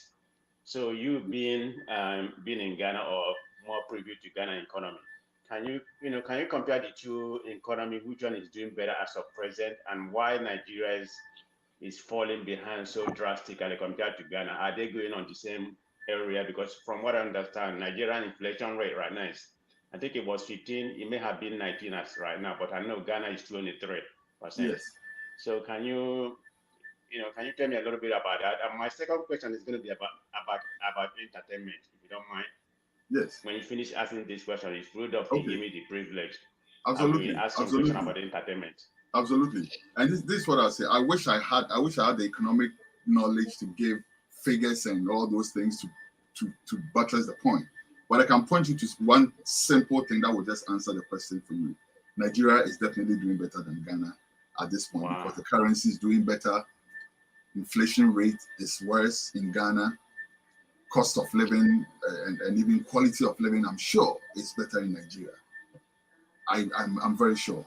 So in that sense, I mean, if these things, maybe people like Declan can help me out, because they do the indicators for the economy and that type of thing. I am dealing with it from the street level. Okay, listen, you go to Ghana now, all the taxis have turned into these matchbox cars from Korea. Why? Because everybody is trying to economize on gas, including the drivers who have to go make accounts for the car they drive all day trying to make money. If he drives a 1.8 liter car, he cannot even fuel it. So they're all driving these small little cars just so they can economize the fuel enough and make enough money to go home. So you go to the airport, you call for a taxi, you have two other people who came to meet you at the airport, and you cannot fit in the taxi. And you call the next one, and it's the same exact thing. And you call Bolt, Uber. They have another one there called Bolt. Same thing, Uber. You call Uber, and it's the same thing. You know, like people are, and that type of thing brings about bad ingenuity. If there's anything like that, bad ingenuity, because people are looking for ways to survive. So anything and anyhow, and any people, everybody's trying to eke out a living. You know, people graduate from the universities, and sometimes the ingenuity is good, because sometimes they graduate from the universities and they realize that, yo, listen, I thought I was going to go sit in the office with a tie around my neck, but truth be told, to pay my bills, I have to go bake some pastries and go sell them on the streets. So they bake the pastries and then they put some nice design on it, and then they make it a brand, right? And then they stand at the graduates, sir, graduates. All right. Man of procedure. Second question. I'll come to you, Sam, next. Okay. I was gonna pivot on that. I was gonna ask about the what you call the tourists. I thought it has something. I thought that could have boosted Ghana economy. But let me go to my second question because of time. It's about entertainment, because there has been this rival between Ghana and Nigeria when it comes to Afrobeat. So can you expand that? Why does Nigeria dominate that thing? And it seems that the Ghanaians, because I listen to a lot of Ghanaian space, you know, like Flares and all that kind of things, you know. It seems like they are jealous of Nigeria when it comes to Afrobeat. Why can't they join us and see what we are doing right? Maybe that will help Ghana when it comes to music, because they are lagging behind right now. They are preaching like pan-Nigerian music, Kenya, Cameroon. Why most of the Africans, you know, why are they scared of Nigerians? Okay, so truth of the matter is that unlike jollof rice, I will not contest Ghana music and Nigeria music. Okay, if it was jollof rice, then I would stick my ground. But when it comes to Afrobeats, there is no question. I just said that a while ago. There's no question. Nigeria is leading that pack, no question. And if you look at all the guys who are kicking butt in that segment, it's Nigeria. Kiss Daniel, Brenna Boy, all of them. And then you have our Shatawales and our, you know, Stone Boys gravitating towards them, you know, so they can get the shine. Hey, they probably would be upset with me for saying this, but truth be told, Nigeria heads the pack, no question. Ghana doesn't even have an industry. And I wish Rudolph would invite me to speak about this another time, because there's no time for this. But Ghana doesn't have an entertainment industry. We pretend to have one. And we have a few people who call themselves gatekeepers, right? Who are like the ones who decide who should enter stardom or whatever. And these people are dunces. They don't know what the hell they're doing. They can't project anybody. They can only retrogress people. Unlike in Nigeria, what I see in Nigeria is that somebody can say, hey, listen, this artist is good. I'm going to put $100,000 into promoting him. You think that the playlists on all these New York stations are free? They are not. It's paid for. Somebody's paying for it. And Nigerians are smart on that level, right? Nigerians, I said this, Nigerians don't fear money. Ghanaians fear money. Ghanaians, they save money. When a Ghana man makes $100,000, he's thinking of saving it. When Niger man makes $100,000, he's thinking of making another $100,000 and blowing the one he has right now. Yeah. You know, we save money. We hold on to things. Nigerians don't fear, they go all out. So it's no question or no surprise that they are leading the pack in Afrobeat. There's no question about that at all. But we're not jealous though. We are respectful of that. Okay. All right. Let CM go next. Okay. Thank you, Jah beloved. One more question I want to ask you is that I know in Nigeria we have this perennial problem, though some people may deny it, of ethnicity and religion.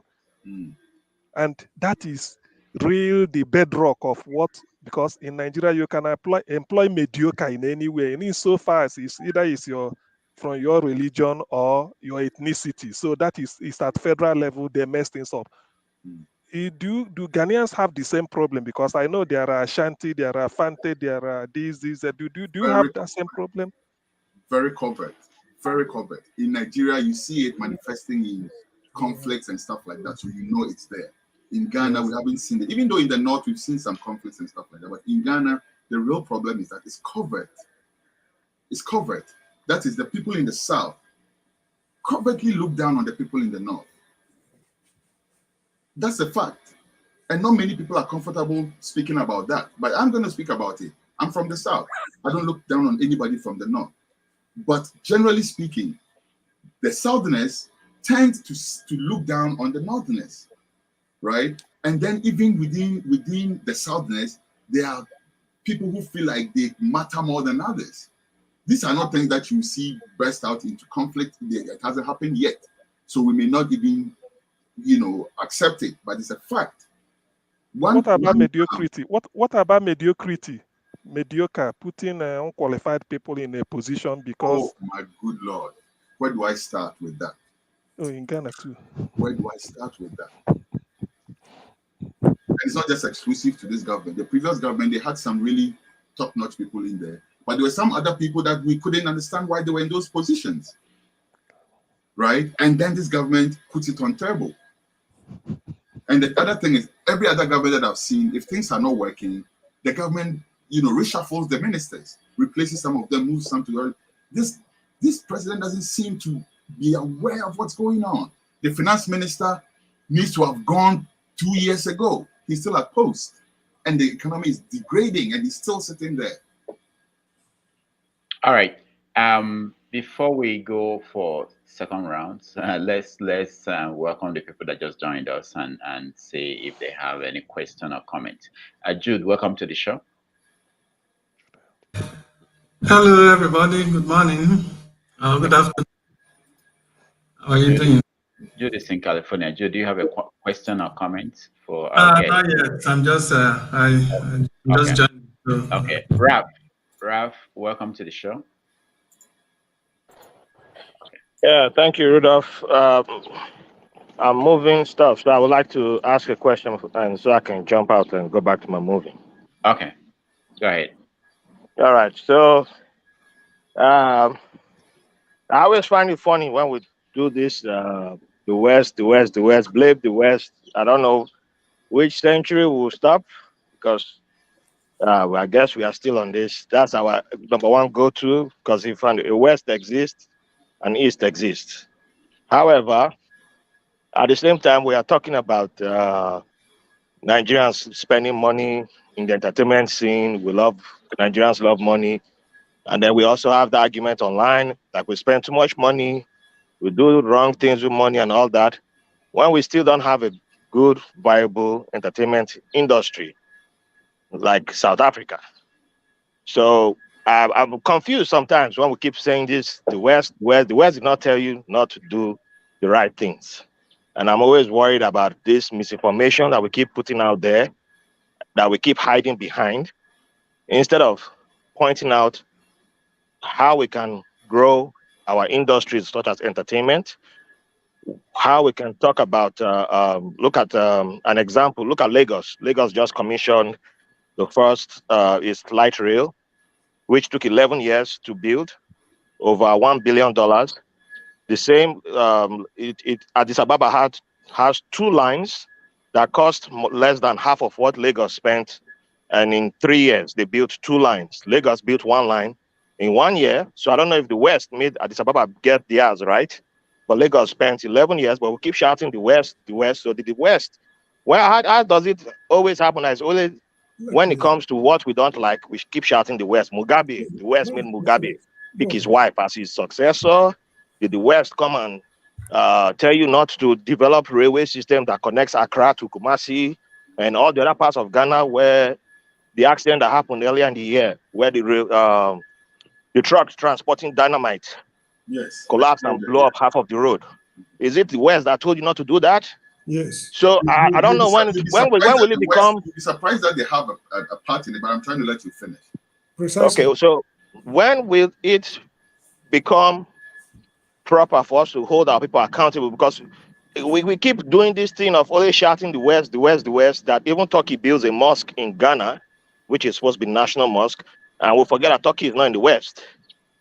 And we now create people who think one way, expect things to be one way, forget that there are other countries in the world that have oil, doing their own things differently. Everybody plays a game. We are in one type of system or not, but we forget that there are options. And then now we all keep shouting the West. And then you now ask, why is something working for other people? Why you only limited? Why is that we only see things black and white? Because we only expect the West, the West. But Russia is doing something. Look at your neighbor, Burkina Faso. People are protesting, waving Russian flag. Is that freedom? Is that independence? I don't know. You tell me. But back to entertainment. How can if a white person didn't say Afrobeats is music, would we be shouting Afrobeats today? Wizkid was singing before Afrobeats became the song that became a genre in America. But until white people said Afrobeats, then we now started saying that's a genre. So I don't understand how we keep shouting, but we know what I think it's inferiority complex. That's our biggest weakness. So when do we start owning that and admitting that we have a problem called inferiority complex? Thank you. I would say something really quick to that and then we can continue. So the latter part of the thing, yes, we have our music. We have different types of music, but the thing is that when we talk about world music, we are bringing all the different influences onto a common platform where everybody else is appreciating it. Because if you take high life music, the local people like it and everything. But when the level at which we are talking about it is when it gets to a point where the whole world is paying attention to it. So that's where I guess you're talking about the West saying it's Afrobeats and whatnot. It's because the West is enjoying it. So now, if they will buy it and make artists can make a living from it, then of course it gets that type of recognition. Not to say that our own art forms are not there. They are there. They just don't have the type of recognition that the Afrobeats and the rest of them have, right? And then also they talk about the West, brother. Truth of the matter is that a lot of these things that you even mentioned as examples are connected to the West. And I don't think it's going on that tangent because, like you said, it makes it look as if you are blaming everything on the West. That's not what we're doing. But truth of the matter is that explosion that you spoke about, the company was a company from Spain, which is the West, right? Came to Ghana, did not follow procedure, bribed people because they know that people can be bribed. And then that happened. After it happened, they still bribe people. People are not even getting proper compensation. They are connected. Now, the geopolitics of the world is such that people are not sitting down and waiting. I'm not even concerned too much about the West anymore. China is my focus right now. Because the West, as we say it, have been in Africa for centuries. They did not destroy our water bodies. Now I see China comes to Ghana, puts a machine on the riverbank, puts 2 tubes in the river. 1 tube is sucking water from the river to wash gold, alluvial gold, right? The other tube is pumping the cyanide-infested water back into the same river. Who does that? So give me the West any day. Give me the West any day and twice on Sunday. Because like I'm saying, they've been there from 16 whatever, 14 whatever, when they came to Elmina. They came because of gold.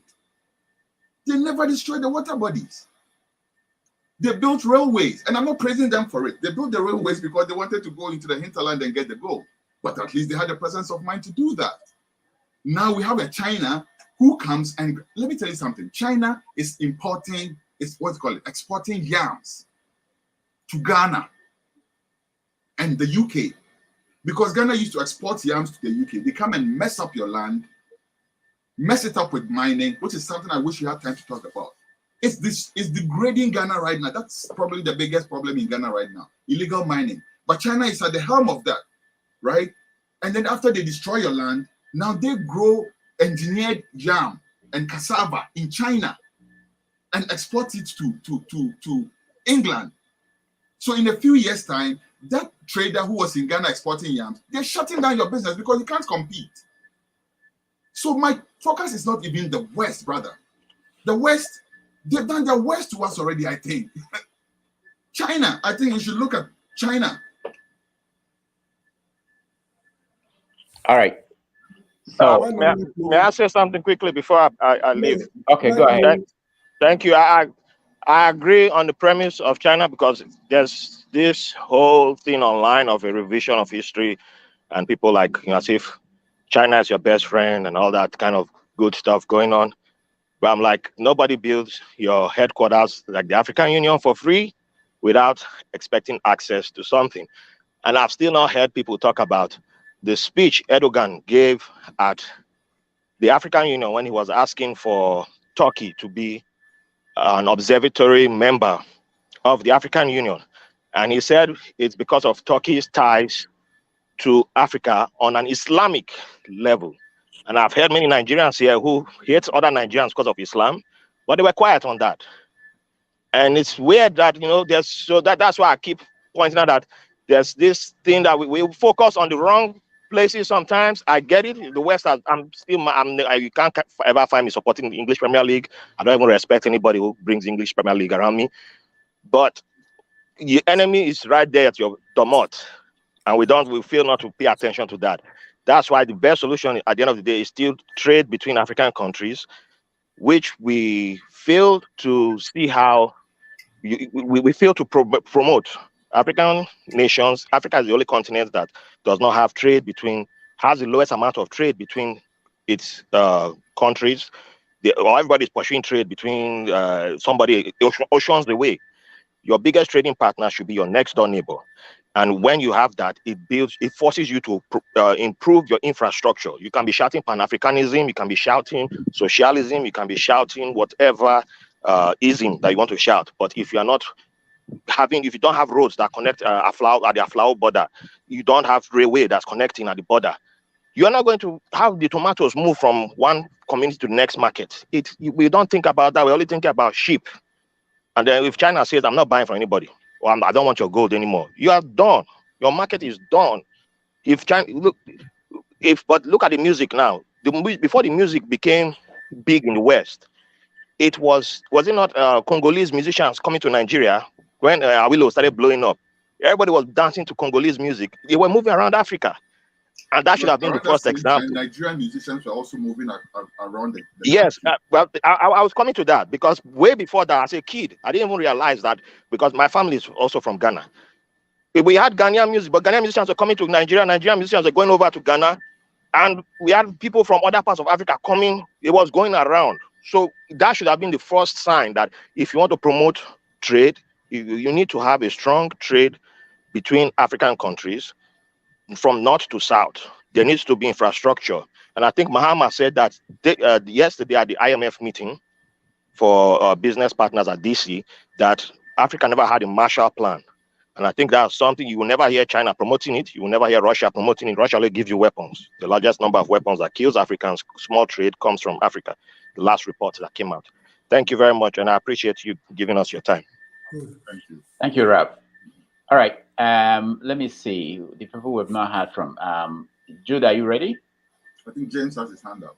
Oh, I could say that. Yeah, James will talk till tomorrow if you allow him. He won't let other people talk. Jude, are you ready? Let James go ahead. Let James go ahead. James, go ahead. Thank you.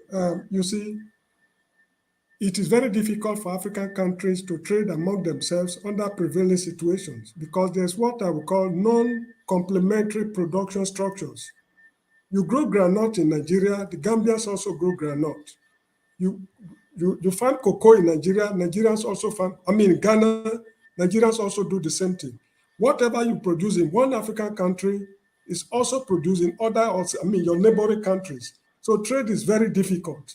And one thing we should know about trade is this. The Western form of trade we are talking about is not to our advantage. For 400 years, Africans were involved in slave trade. It did not benefit them. Since slave trade ended about 200 years ago or so, we've never benefited anything from our contacts with the West. They brought what they call legitimate trade after slave trade. Agricultural produce and mineral produce, it never benefited us.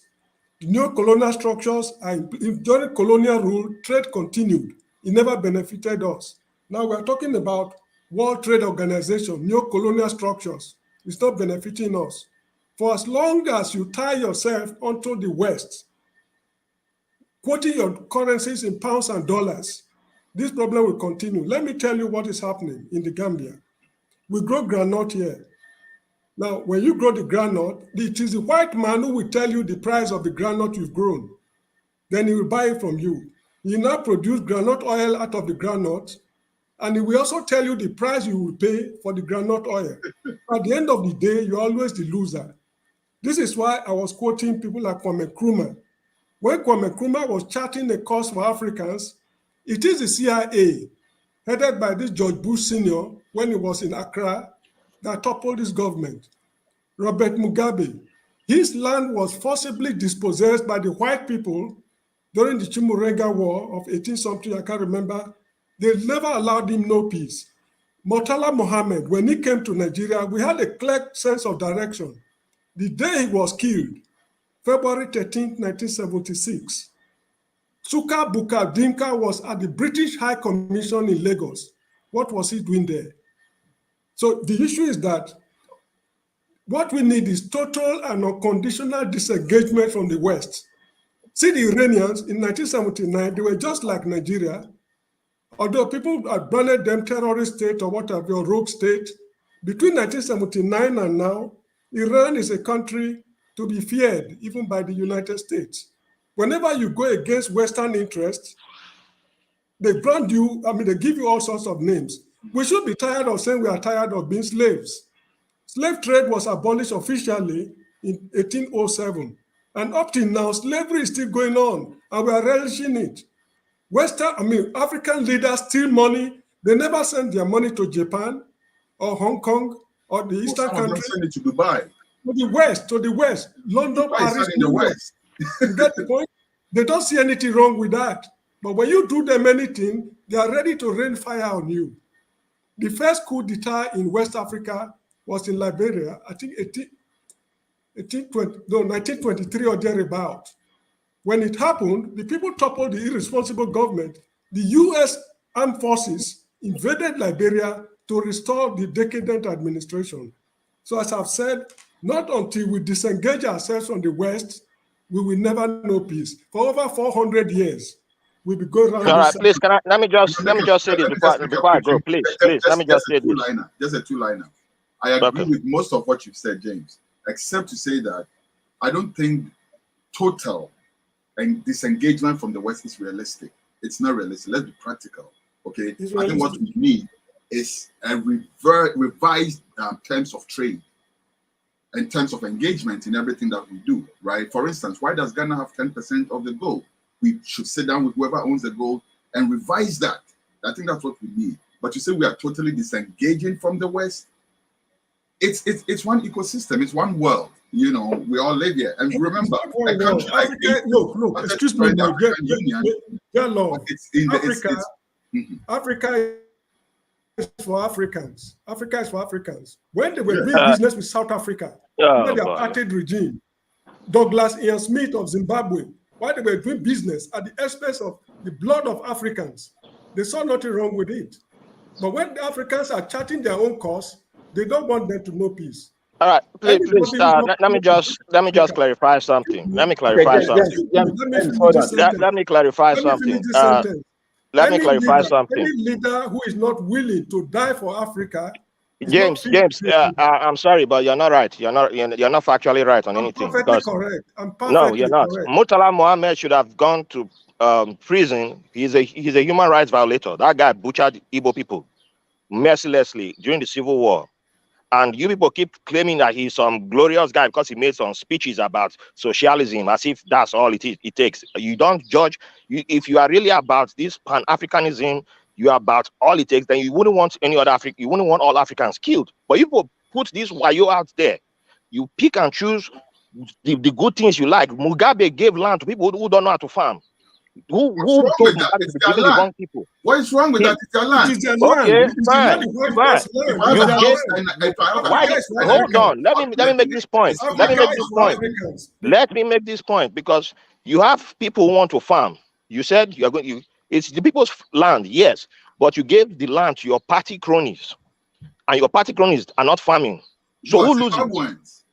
They are Zimbabweans, and the economy drops. Well, because there's a cost, there's reactions to everything. If you give a farmland to somebody who is not farming, all these things happen. Wait. If you don't give, if I take a farmland from somebody who forcefully took it 100 years ago, fine, that's right. But I have people in my country who want to farm. I skip over them and I pick my party member and say, take, because you are my supporter. Take. My supporter is not doing anything with the land. Will skip over that and say the West made it, but the person I gave the land to refused to do anything with the land.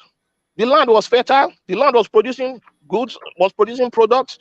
Nobody is talking about that. Then I say, oh, I want my wife, who was my secretary, to take over power. But why won't that cause chaos? That's why the guy with the crocodile, how will somebody whose nickname is the crocodile go through China, come back, and the next day is overthrowing you? We keep quiet, and then we skip to, it was only just the West. Oh, it was only, but how your nickname is the crocodile? So a human being's nickname let's is the not throw away crocodile. the baby with the bathwater, Raphael. No, because Mugabe, we make Mugabe. If you go by Mugabe's speeches, you know about from the agreement. You know the history behind the Zimbabwe situation, don't you? In 1980, in 1980, when they signed the agreement in 2000, they were supposed to do what they were supposed to do. They refused to do it. Tony Blair. Mugabe had an opportunity to do the right thing. Did he do the right thing? One thing about Tony Blair's involvement in all of this. You're only blaming Mugabe. That is, like they said, you are putting two different things in the same place. I'm asking, who are the people Mugabe gave the land to? Yes, Zimbabwe. The ZANU PF. Okay, that's all. Anybody? Okay, then if you give, it's like saying Buhari gave awards yesterday, right? In Nigeria, day before yesterday. One of the person is the son of a financier, somebody who Nigeria claimed is a financier of terrorism in Nigeria. His son got national award yesterday, but he's a Nigerian. So yes, that's it, right? We shouldn't point out that, hey, but you claim he's a terrorist financier. Should we ask questions or not? All right. That's how we keep missing the boat all the time, because we miss out what's right in front of us.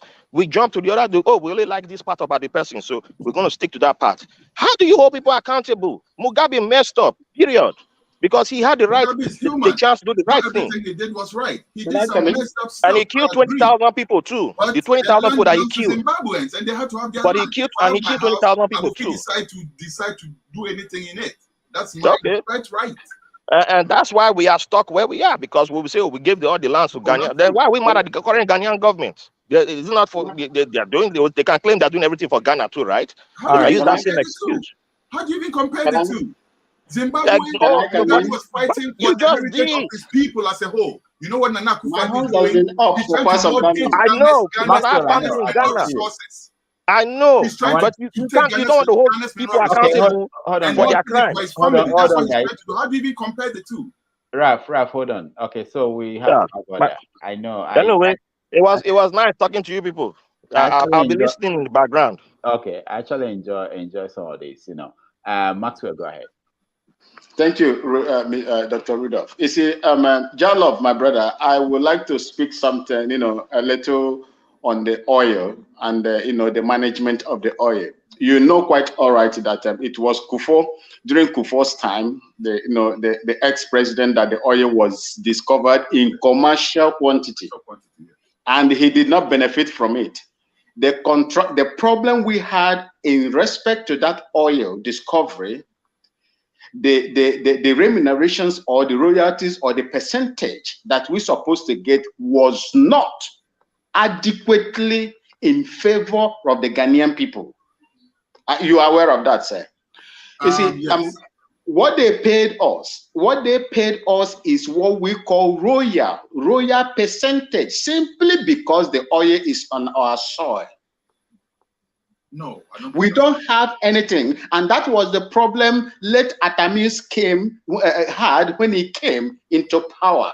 He tried to reverse the contract, the demonic contract that was signed that gave us only 11.5 or less than 12% royalty of the total oil from Cosmos and Tullow.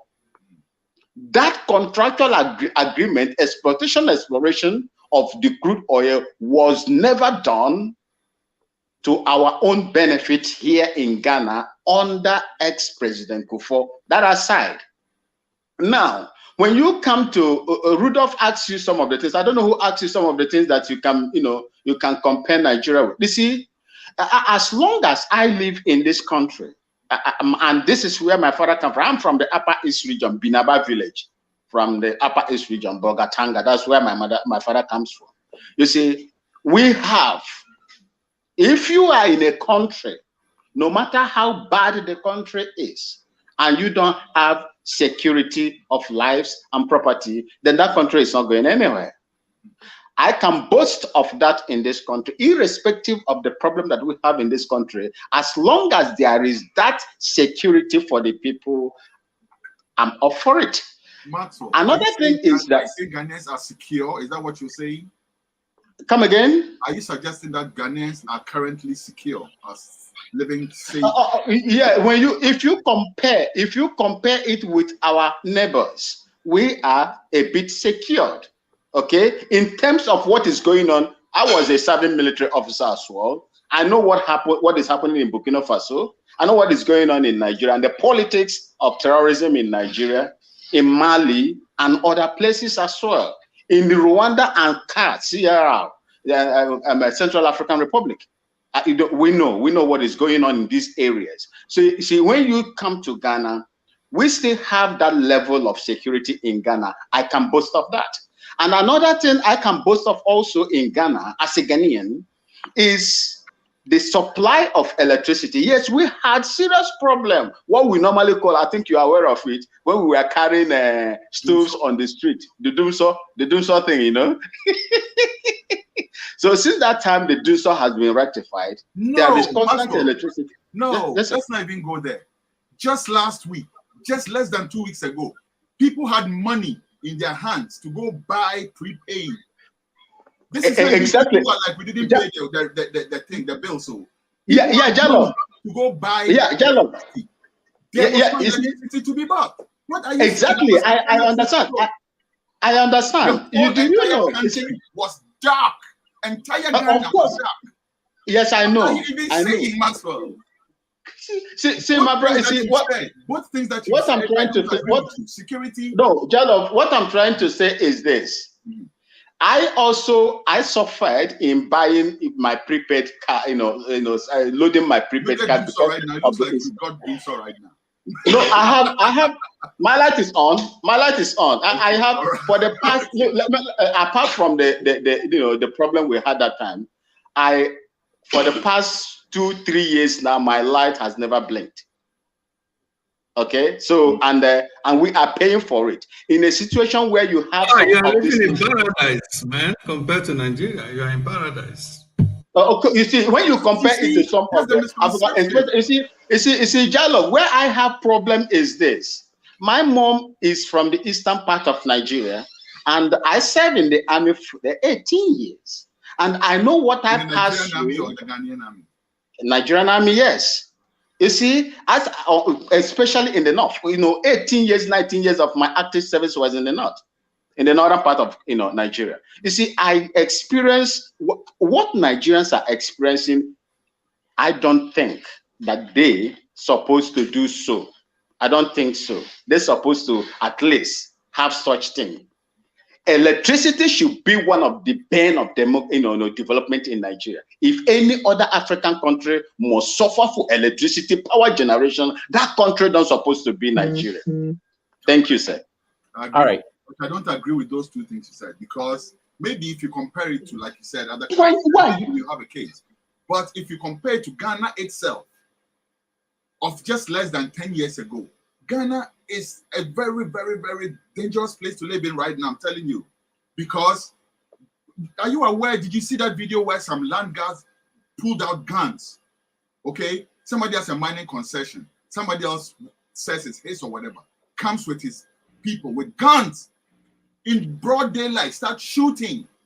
We never saw these things. Were you there when 8 people were shot and killed during the elections? Ghana has never experienced anything like that. Elections, 8 people were killed. Right? Army, police people shooting at shoulder level into the demonstrators. We've never seen anything like that. So I don't agree with you at all. The state of Ghana in terms of safety right now is precarious. We need to be clear about that. And also the energy situation, that's not true either. All right. It's a very bad situation over there. Let's welcome Roman. Welcome to the show. Hi, good evening. Good evening, everybody. I'm sorry, everybody. I'm calling from the UK. How are you all? Good. Yeah. Nice to have you. Yeah. If you have a question or a comment for our guest, dear beloved. And I'm just nipping in. I've watched with keen interest your program over the years, beginning with your episode 1 on Dr. Damages. Wow. And Thank you. everything else. Or even when you were with the Adiola in Sahara Reporter. So I have followed your jests, your jokes, and now your reality. So, thank you. Thank you. Yeah. Thank you so much. All right. But I'm a bit surprised when I see so many people I also see in order. I don't join, but I try to sample opinions and see what people are thinking about. And I see all these trollers everywhere arguing and enjoying themselves. Yeah, Before I go, can I just talk on what James has been hammering on? Okay. James, listen, if your house is on fire and a rat comes in, please leave the rat alone and stop the fire. You cannot continue to blame colonial masters over these many years that you have had your own independence. I am not saying they have not had influence or are not still having influence, but the dividing line between who you call colonial masters and the self-governing people today is intellectual disposition.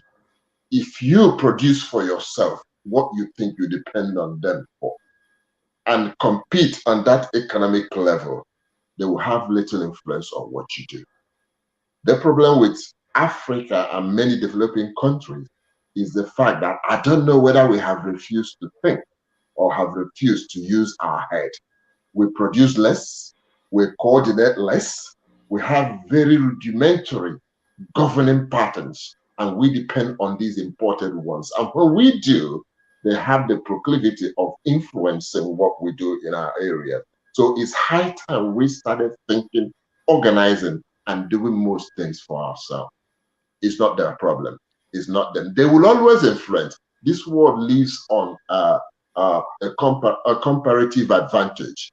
You will always want to have that economic advantage over anybody, no matter who they are. So if you have an economic power and you can reproduce and produce what you want for yourself and your people, I'm telling you, they will want to cooperate with you rather than influence what you do. That's Mr. Rudolph, let me respond quickly before you move on to the next topic, if you don't mind. Go ahead. Go ahead. The point I'm making, you guys seem not to be seeing, you are not seeing things from my perspective. We have the capability to do what we want in our own way. Kwame Nkrumah of Ghana, when he built the, listen. When he built the, what's called the Akosombo Dam, people thought he was crazy. When he built the Tema Highway, they used cement, they cemented the road. They did not even use the tar, which was very novel in those days. They said, this man is wasteful. Job 600, the port at Tema, that man was way ahead of his time. If that if that process had been continuous, Ghana would have been a very, very different place today. But it is the CIA who removed that man from office when he was in Hanoi in 1966. Patrice Lumumba of Congo, despite all the bright ideas he had for his people, he never knew peace. They killed him. Murtala Mohammed of Nigeria, he took some very dramatic move to curb corruption in Nigeria. You're saying the same thing over and over again. Yeah, because you are not understanding me. This was 60 years ago, 55 years ago. You can't continue to read this history. You are interrupting me. I did not interrupt you. No, you speak a lot. I've been watching this program. You take a lot of time repeating the same thing over and over and over again. When the Iranians launched their revolution, they rained Armageddon on them. Today, Iran is a country to be feared. The issue is that the white man is a nuisance to Africa. I don't know if you will take it from me. No matter how long, how hard we strive, we will never see the promised land, let alone getting there. I get what you're saying, except to say that it's dangerous to paint with a broad brush, right? Because we all know that people like Joe Slovo, who is a white man, was very instrumental in dismantling apartheid in South Africa.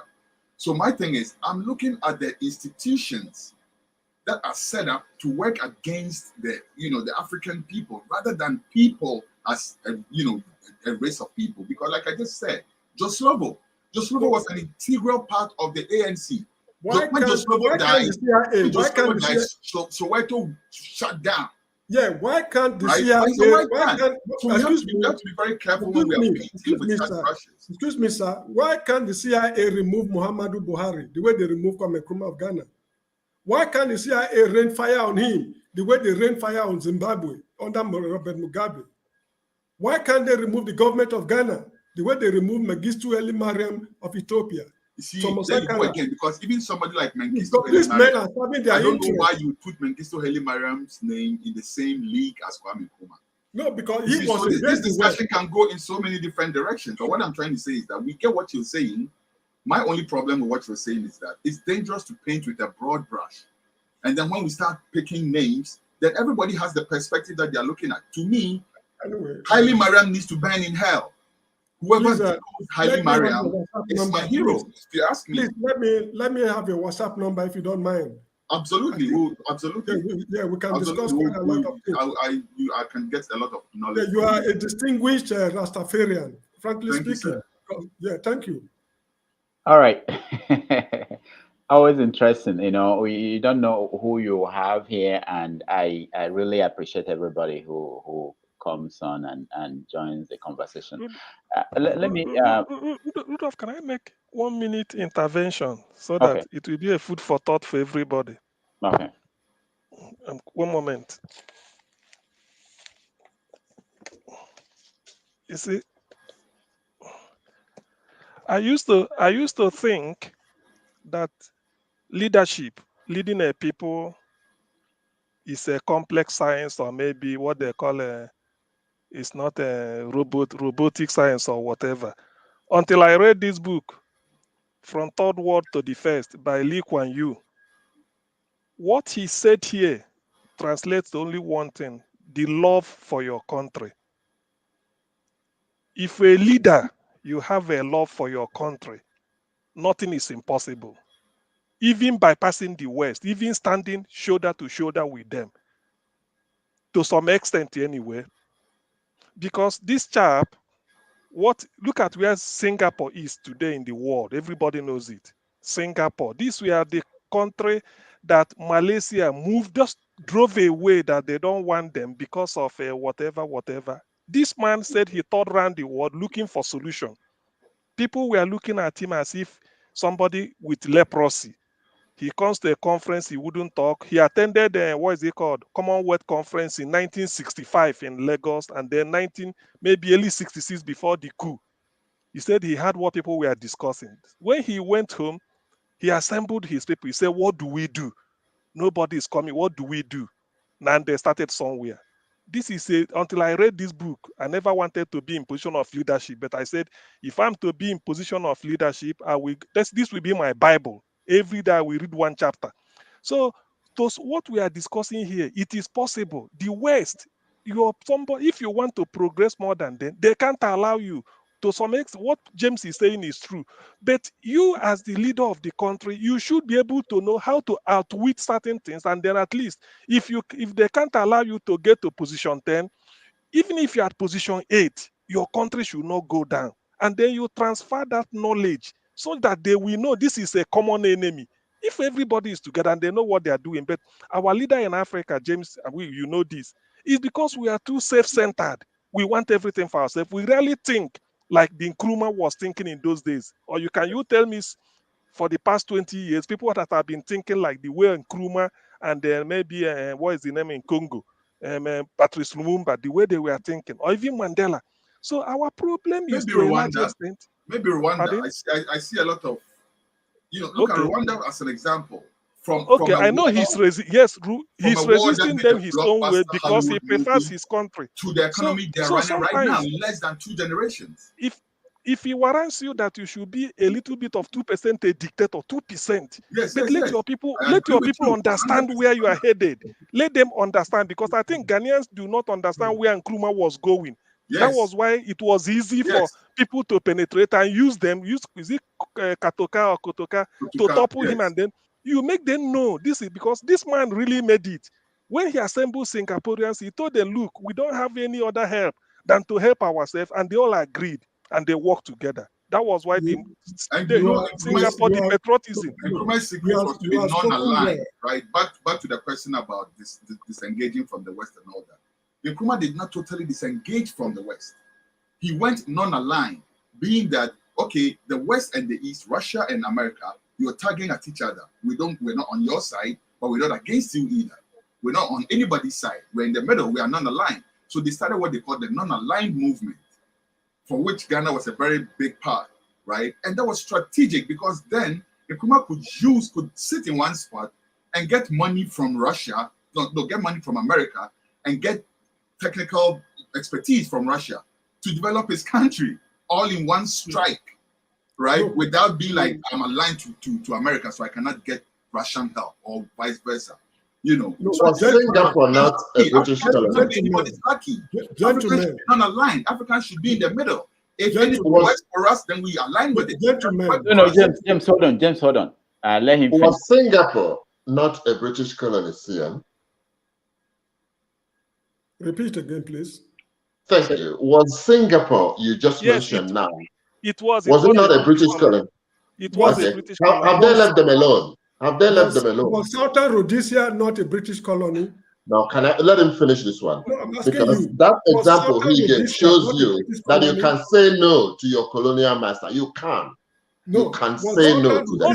Not really. You see, Roman, not really by you sort of standing as if you are being confrontational. But what this guy did, this man is very, very intelligent because he consulted his cabinet, almost first class from Cambridge. He told them, he said, look, if we don't do anything, we go under. So what he said here, I wouldn't have time to discuss all of them. He's trying to say that when he started picking up, do you know that this same British, we now come behind and ask them that we can sign an agreement. We said, no, then we come back to that. So that's what I just said. It is the law for the country. But let your people know exactly where you are going such that they will not do to you what they did to Nkrumah. Maybe Nkrumah was doing it ahead of his time. Those people around him did not understand. So they were easily used to topple him or, mess him up. But this Lee Kuan Yew really understood. Yes. CM, you see, what people do not understand was that Kwame Nkrumah was the only man in Africa that survived over 30 attempted coups. Probably. And assassinations. Because of where he was going to. And they used the British ambassador, the British High Commission here in Ghana. He was the one that orchestrated. I do not know whether that man is still alive or dead today. He went back to England and told the parliament and the prime minister over there that they cannot afford to allow this man to continue with the agenda this man was carrying on that time. And they overthrew him using our own people. It is our own people, just like what CM is saying.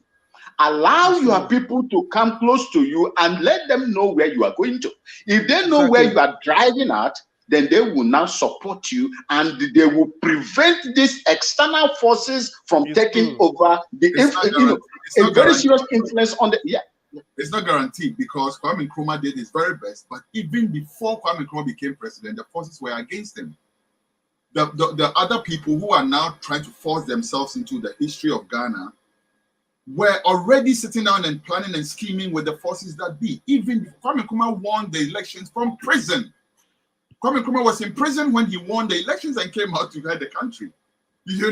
So yes, I agree with all that you say, but I'm afraid we are human beings. There will always be bad-minded people. There will always be selfish people. People who feel like they deserve the spot, not you. Right? So Kwame Nkrumah was brought in to be the secretary of the UGCC. There were people in the UGCC before he came. So those people thought it should be them, not Kwame Nkrumah, who should, So the big six were bent on putting sand in his garage, no matter what. All right. Sorry, if you don't mind. So this is a very interesting conversation. I know that we will continue on that part. But dear beloved, thank you so much for joining us today.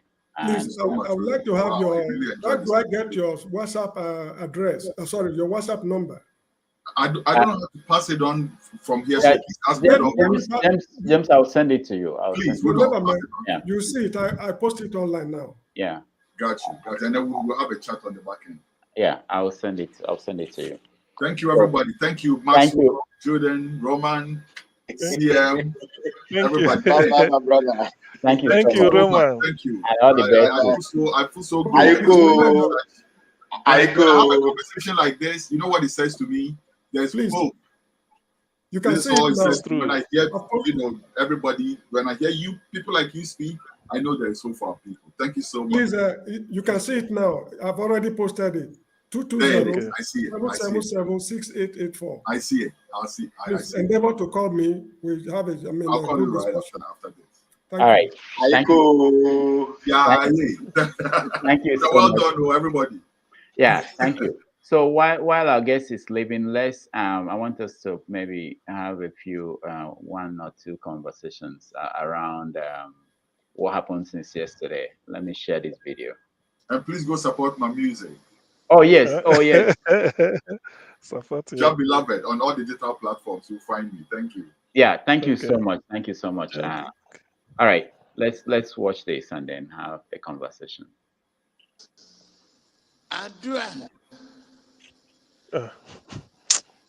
Do the self.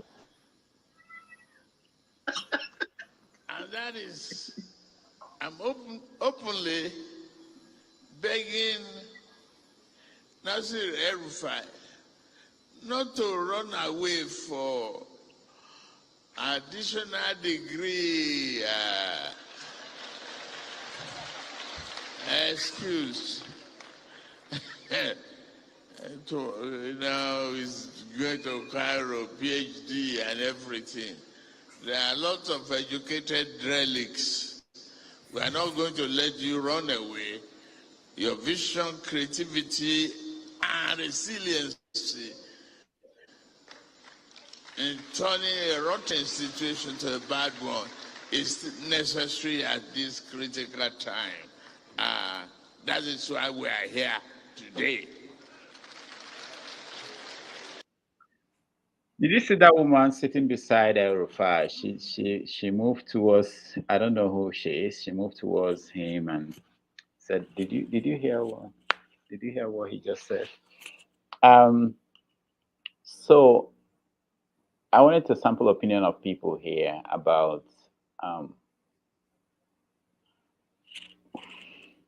what do we expect from our political office seekers? We need to be able to know who these people are. And so far, what I've seen is that people are interested in seeing them come out to campaign. But we're not going to learn anything from them coming out to speak for 10 minutes or 20 minutes. I think there is need for having them take questions from Nigerians. I'm not even talking about journalists alone, but Nigerians. Hear them, challenge them with questions and hear their answers. That's the way we can actually begin to see how their mind works. Go ahead, yeah. I think they are apart from Obi, Showore and some other parties that are not making wave except Obi's own. Those other ones are ready. Hear from the public, from the people that they are asking to hire them, and they also are willing to talk to them. But for PDP and APC, they are deliberately avoiding to speak with the people. One, because they feel too big. They feel bigger than Nigeria. They feel that Nigerians, doesn't have any right to require them to speak to them. They feel they are doing us a favor when they want to come out and talk to us. The other day, we all heard when Tinubu was telling Nigeria to shut their mouth up if they desire to, if they are asking, for those that are asking for a change in government, to shut their mouth up. That impunity that these people are operating for many years, unchallenged, except now. And they continue to get themselves deluded that everything is going to be as it has always been. that Nigeria is still going to continue to condone their excesses and their impunity as they have always been. But they don't know that things are changing so quickly and so fast. I can imagine you are asking for to be, or you are vying for the #1 position of the land. You are afraid to be interviewed, to go for interview for that position. You just want the people hire me and qualify. That's it. You just have to. It exemplifies. It shows. It shows it's a lot of degree of audacity, of impunity, and disdain to the society, to the people that they are asking to hire them. Otherwise, what prevent them from coming? Going from town to town, city to city, holding town hall, sensitizing people, letting people know what they want to offer. Again, because they don't have anything to offer Nigeria except to continue to keep the status quo. And that is why they are hiding, because they don't want to be called out. They don't want people to ask them questions so that they cannot, so that they will know exactly their intent. But unfortunately, they don't know. We all know their intentions. It's only a few of them that are benefiting from them. That I would say they even know their intention. It's just because of what they are benefiting from them, so they don't even care about their intention. Just that which they are benefiting from them is their pivotal interest in continuing to support them. But thank God, many Nigerians today are beginning to see the hypocrisy, to see the nakedness, to see the wickedness of these evil people, evil politicians in PDP and in APC. The other day, recently, Atiku was telling, was answering in a meeting. I think it was 2 days ago or 3 days ago in a meeting, and he was telling them that the North only wants a northerner to lead them, somebody that can bring them, somebody that can build a bridge across the West. That is only the northerner. And meanwhile, this is the same person that I've told Okowa and what is the Wike, that after his 8, let's assume he wins after 8 years, then it will be the turn of the Southerns, of the Igbos, or the Southeast. At the same time, he's telling his people that they only need the Northerners to rule them. I mean, who is he deceiving? It's apparent that these people don't want to hand over power. They just want to hold on to it. Okay, and they're just using Tinubu as I don't even know, as a willing idiot. I don't know. There's a way they always call it. They're just using Tinubu as a willing idiot, and Tinubu himself is going about deluding himself that he's going to be a president of Nigeria. That is just a joke of the year. Okay, thank you, Jude. I don't think anybody, all these candidates, I don't think any of them is a joke. Any of them can win this election, whether it's fair or not.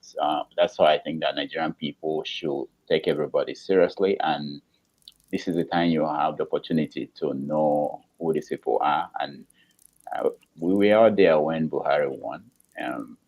Anybody can win it, whichever way they did, they will do it. They will. Roman, you have something to say? Yeah, sometimes I find it extremely difficult to comment on Nigerian politics because it's very highly charged with a lot of interests, sectional interests, and personal interests. But I'm just a bit scared about these people parading themselves as potential presidents. And if you're talking about the reason why they are not campaigning, or the two former non-party presidential candidates are not campaigning, it's very obvious. They've never won elections. They only write results and appoint who will rule them. So they probably are still believing that there will be a way they can manipulate and appoint somebody. So yes, you now have the partially electronic voting system.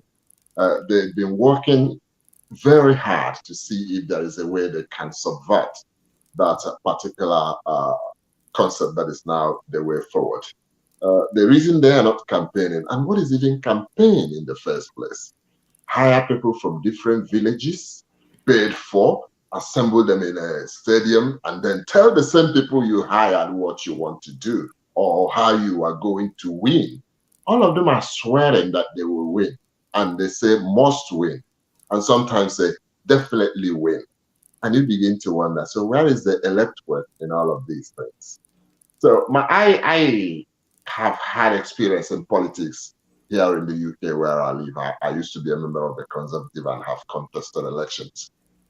You don't gather people in a hall or in a stadium and then begin to tell them. You go house to house, or you go on national TV and get cross-examined, not pre-recorded questions, but cross-examined instantly on what you're going to do.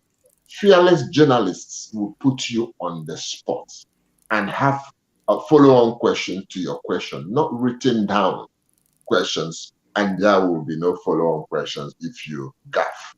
So seriously, it's a bit of a scary situation in Nigeria. Some of us that were born there, raised there before we moved, still have our hearts there and would want things to be different from what is going on now. But it's just a little bit scary. I find it difficult to really discuss it in a forum like this because people are highly emotionally charged. I don't want to get into trouble. Thank you. Thank you so much. Ralph, were you trying to say something? Yes, I was. Okay. I'm back again, and I'll disappear again after I speak. Well, in a little bit. But yeah, so I'm confused now because are we asking for real democracy now, or is it back? Because it's like everybody was like, we don't want democracy. I'm like, this is the way we keep doing to ourselves. 1 minute we keep saying we don't want democracy, we want military, we want like, what do you want? Because these guys have shown us if they can organize people in a stadium. You think they can organize people in a town hall? They can't. We saw Buhari have journalists asking him friendly questions. You think he can organize? Tinubu can organize journalists. How many real journalists do we have in Nigeria? You can count them. They can have people be asking them friendly. How are you doing today, sir? Sir, how is? Did you brush your teeth this morning? I saw you riding a bicycle. You rode very fast. You're the fastest 70-year-old I've seen in this world. They will do that, and people will like, "Chai, this man is strong. Oh, he's a strong president." And you people feel like you don't know your people. So if you want democracy, be honest. Don't come here and be saying we don't want, we can't do democracy. We don't like democracy. It doesn't work in Africa. It works in other places. It works in Africa, but it's too popular to come online and be shitting on democracy because it's the way to go now. It's a Twitter thing. It's a social media thing. It's anti-West. Okay, fine. Then when you get a Tinubu as your favorite for office, then you start getting mad. Why are you mad? Why are you mad? You want a Putin, you want an Iran. You want that type of system, right? There's always options. But if you don't want that option, then go for the right candidate. Do the right thing. I always keep telling us, we have options. I don't need to hear from Tinubu anymore. The guy has, what's he going to tell us that's new? He's not going to tell us anything that's new. I mean, I enjoy watching that video of him riding the bicycle, though. It was cool to watch it. And the Yagbado videos. But he doesn't have anything new. But don't come and be telling me that Africans don't know how to do democracy. Africans are doing democracy. Before colonialism, we were doing democracy. Don't Igbo culture have democracy? Until white man come and tell you what democracy is, then you start saying, oh, democracy. We have, how did Yoruba people sack their kings? Isn't it democracy? When they give the king what's that book called? The gods are not to blame. When the kingmakers offer you, they tell the king to abdicate. Well, that's part of democracy, right? Different cultures have that.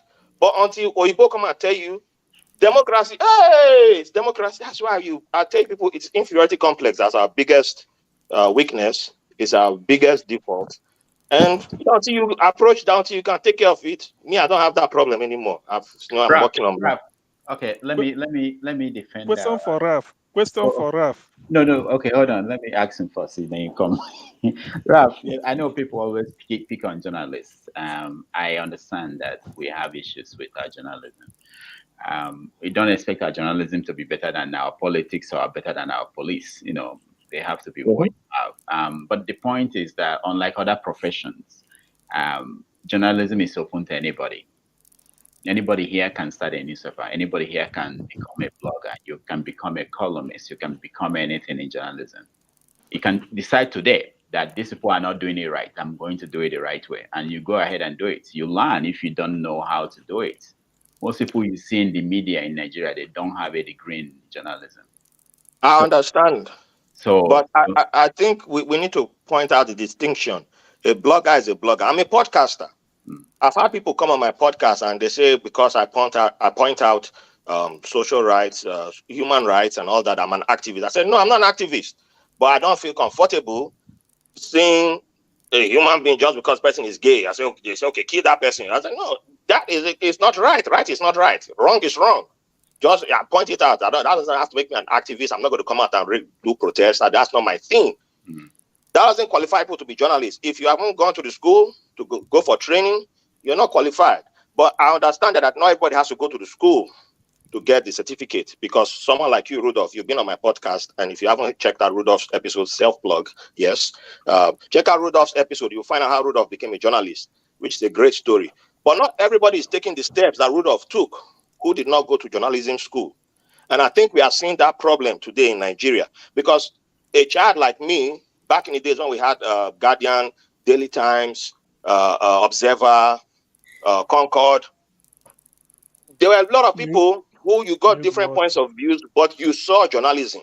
You saw the type who will call out the person's name who's doing the bad thing, and you saw the one who will tell you in a satirical way. You saw the one who will tell you, okay, I will just describe the person, but I won't tell you the person's, I won't tell you the person's name, but I will describe the person. You could use your imagination to know that this is Abacha they're talking about. This is Wangida they're talking about.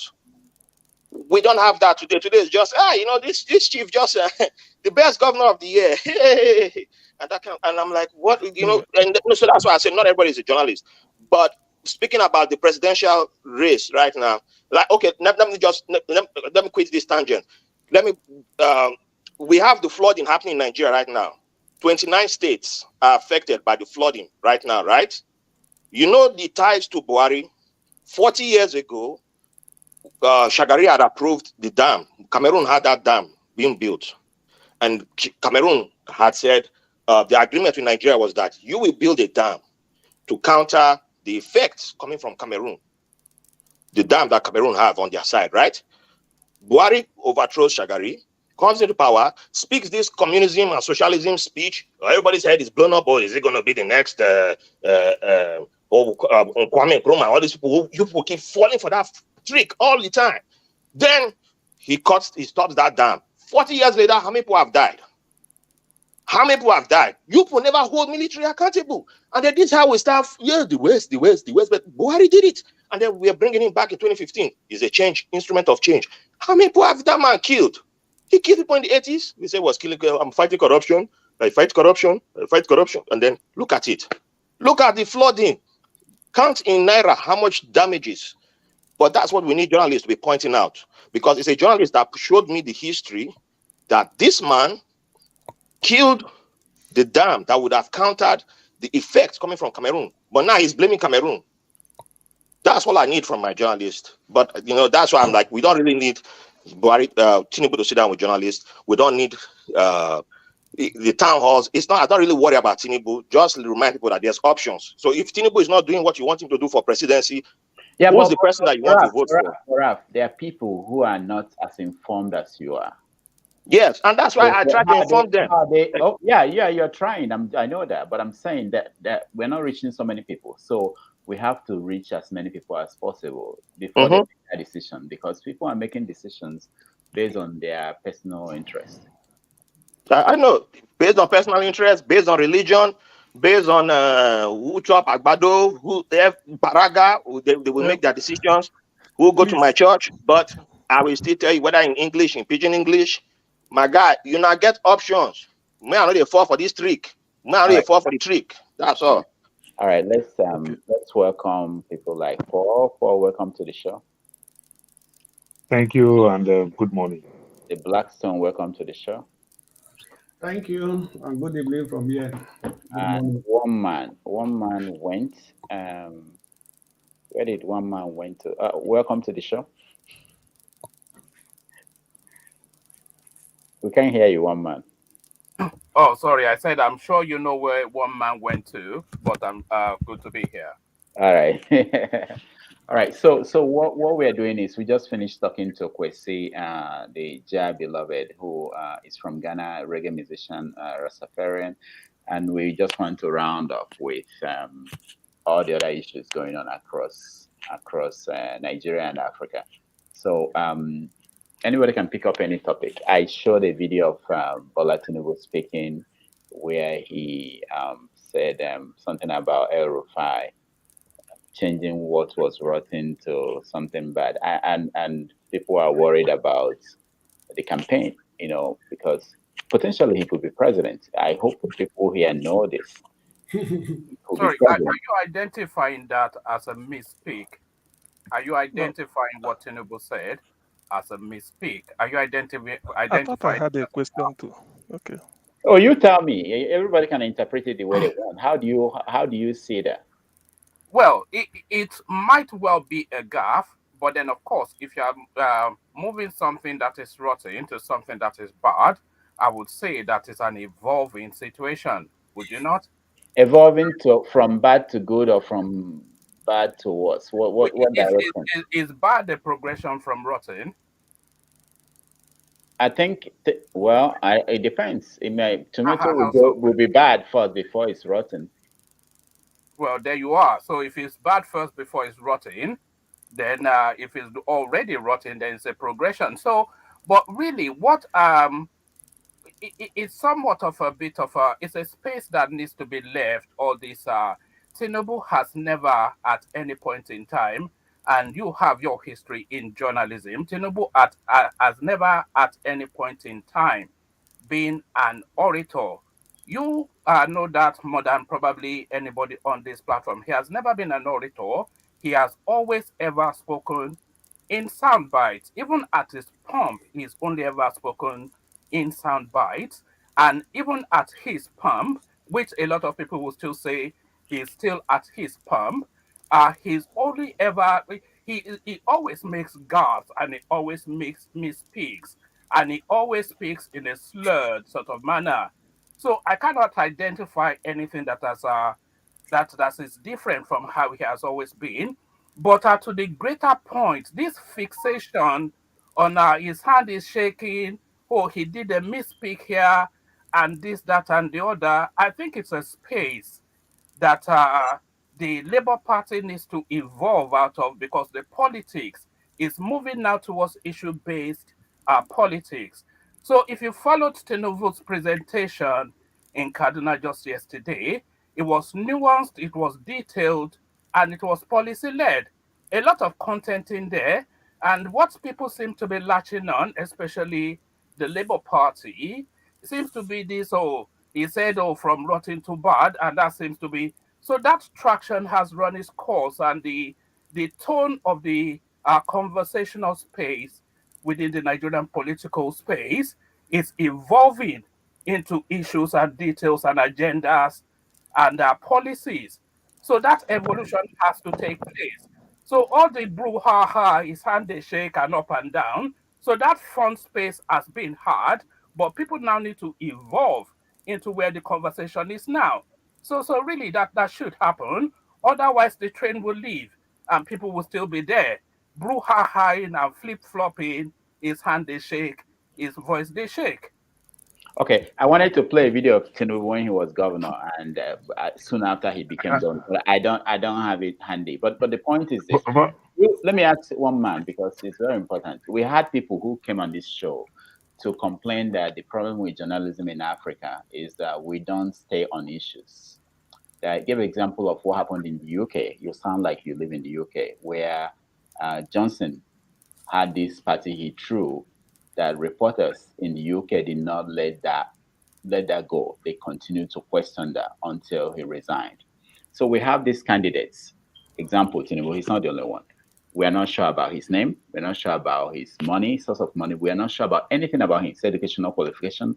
And we have people who basically are telling the reporters to forget about that. Don't talk about it.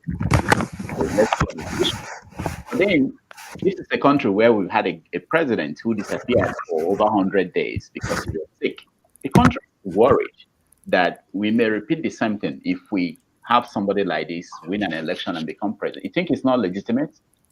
You think Well, that country should move away? I'll start by saying I'm disappointed by that question. Not the question itself, but the person asking it, because really it disappoints me somewhat. But let me evolve it, then you'll see this disappointment. So, your question is the story of all of them. Is it not? The source of their income is questionable. You are saying you are questioning Tinubu's age. He celebrated his colloquium 70th not that long ago. So you as a journalist, I'm sure you're aware of that. So if you are querying that, then you might want to go speak to him. If you go back through time and look at pictures of Tinubu, there are several pictures in the company of his team, Aregbeshola, Fashola, Oshibanjo, etc. You will see them just visually in the same age bracket. If as a matter of genetics, he has evolved differently, then that is entirely down to genetics. Who would believe that Charlie Boy is a 70-something-year-old man? He doesn't look a day over 50. That's a matter of genetics. So that's what surprises me about that question. But it is really that conversational space, really, that somewhat before those. So you are not sure about his name. I'm pretty sure he is sure about his name, and really that is all that matters. Well, are you not? Wait. This is because when we do this job, what we do is we speak on behalf of people. We cannot No, you swear. seem to be pandering to the lowest denominator. That's No, what no, you seem no, to be you doing. are No way. That's reducing a Nigerians to lowest demand. Anybody that's has a legitimate reason to question any part of anybody's life, especially if you're looking for political office. If you correct. can show us certificates where you went to primary school, secondary school, and you dismiss these things and you think it doesn't matter, okay? What it means is that you may like Tinubu, okay? You may like Tinubu now. Well, What it I means is don't. that As you a are matter of reducing the fact. next person coming up to run for election 10 years from now could decide not to even do the minimum because you've accepted because you like this man. We're thinking beyond just one particular person. We saw what happened Okay. with Buhari, Shall we and we address don't that want to space? repeat that. Yeah, Rudolph, shall we yeah. address that space? Because we have to apply the same standards to the whole field. Otherwise, there's a prejudice and there's a bias. So we have to apply the same standards to the whole field. Now, what is the so here with me? Let me sequence it logically for you, and then you tell me where it falls. So, what is the requirement of INEC? The requirement of INEC is a baseline of a school certificate. What did Tinubu present? He presented it was a valedictory at University of Chicago or Chicago University, whatever, the state university of that space. It was a valedictory. He went on to work for, I think it was it Deloitte and Touche, one of the big powerhouses, as an achiever, a senior auditor. Went on to work for Mobile as one of their prime auditors. He was going to get a directorship within that space before he decided to go into politics. They did all they could to hold him to that space, but he decided the political turn was his career. So that's the essence of it. If the minimum base is a school sort, and this guy is presenting a distinguished a university certificate with a stellar work history, contrast that with your principal, and I'm sure you will say it's not your principal, but for the purposes of the conversation, let me assume that he is. Contrast that with your principal who presented a school sort for the INEC registration, which is fair enough because that was the minimum bar. It was the political space that forced him out to present his Nnamdi Azikiwe University certificate, which a lot of people said it took him 11 years to get. So out of that political field, Tinubu is probably one of the most educated. Kwakwanso being the most educated, Atiku Abubakar being the second most educated, Tinubu being strongly educated, and your candidate really just barely educated. So I'm not quite sure that that's the space you want to explore. Okay, woman, I want to disagree with some aspects with you. The Tinubu that I know is more or less like an orator. Tinubu take a lot of interview. When I was living in Lagos, there is a show called New Dawn on 10 by ace journalist Fumi Eyoda. Tinubu used to come to Fumi Eyoda every 2 months, and Tinubu grant 1 hour interview December 25th, Christmas Day. Every year, when Tinubu do charity, do domestic work. So I don't understand the Tinubu that you are talking about, that Tinubu does not grant interview, which Tinubu do very well. I That is never one said aspect of it. Hold on, Paul. Hold Yeah. on first. You are going I far said away. it Okay. speaks in Hold on, soundbite. hold on. Okay. All right. Hold on. So when Tinubu was running to be governor of Lagos State, because the issue didn't start today, and this was a mistake we made that time. When he ran to be governor of Lagos State, he filled a form, INEC form, okay, where he said his primary school and secondary school and his university. They all turned out to be wrong. None of them is right. No, the primary school was wrong, the secondary, and the media questioned him. Remember, this was happening the same time that the former speaker, they found out that the speaker of the house put a fake certificate from Toronto University. So that one left. So when it came the time of Tinubu, because this is not like the media is speaking on one particular person. Tinubu found out that his primary school was wrong, secondary school was wrong, university was wrong, okay? And they were putting pressure on him. Even Ghanaian Faromi went to court. What the court ruled was that because he's already sworn in as governor. And Festus Kiamu was his lawyer. Yeah. As governor, that there's nothing the court could do to remove him. That the only people that could remove him were the people in his state assembly. So this is the man that lied everything from primary, even the university. He didn't say Chicago State University, he said University of Chicago. And then some years after. It's a very heavy allegation to make to accuse somebody of lying. I hope you're able to prove that. Let's not interfere, please. Let one person speak. All right. So let me just let's go back to other conversation. I would like you to, maybe you can come on another time when we have more time to talk about this. Can I say something and leave, please? Go ahead, Roman. Please, CM, is this? Yes. What I want to say is, let me. CM, just hold on. Please. I want to go. Please, I know I was so going. What I want to say is this, because when we are on this type of platform, the world is listening. Yeah. So the way I do my own is because I'm sure of my facts, I bet on it.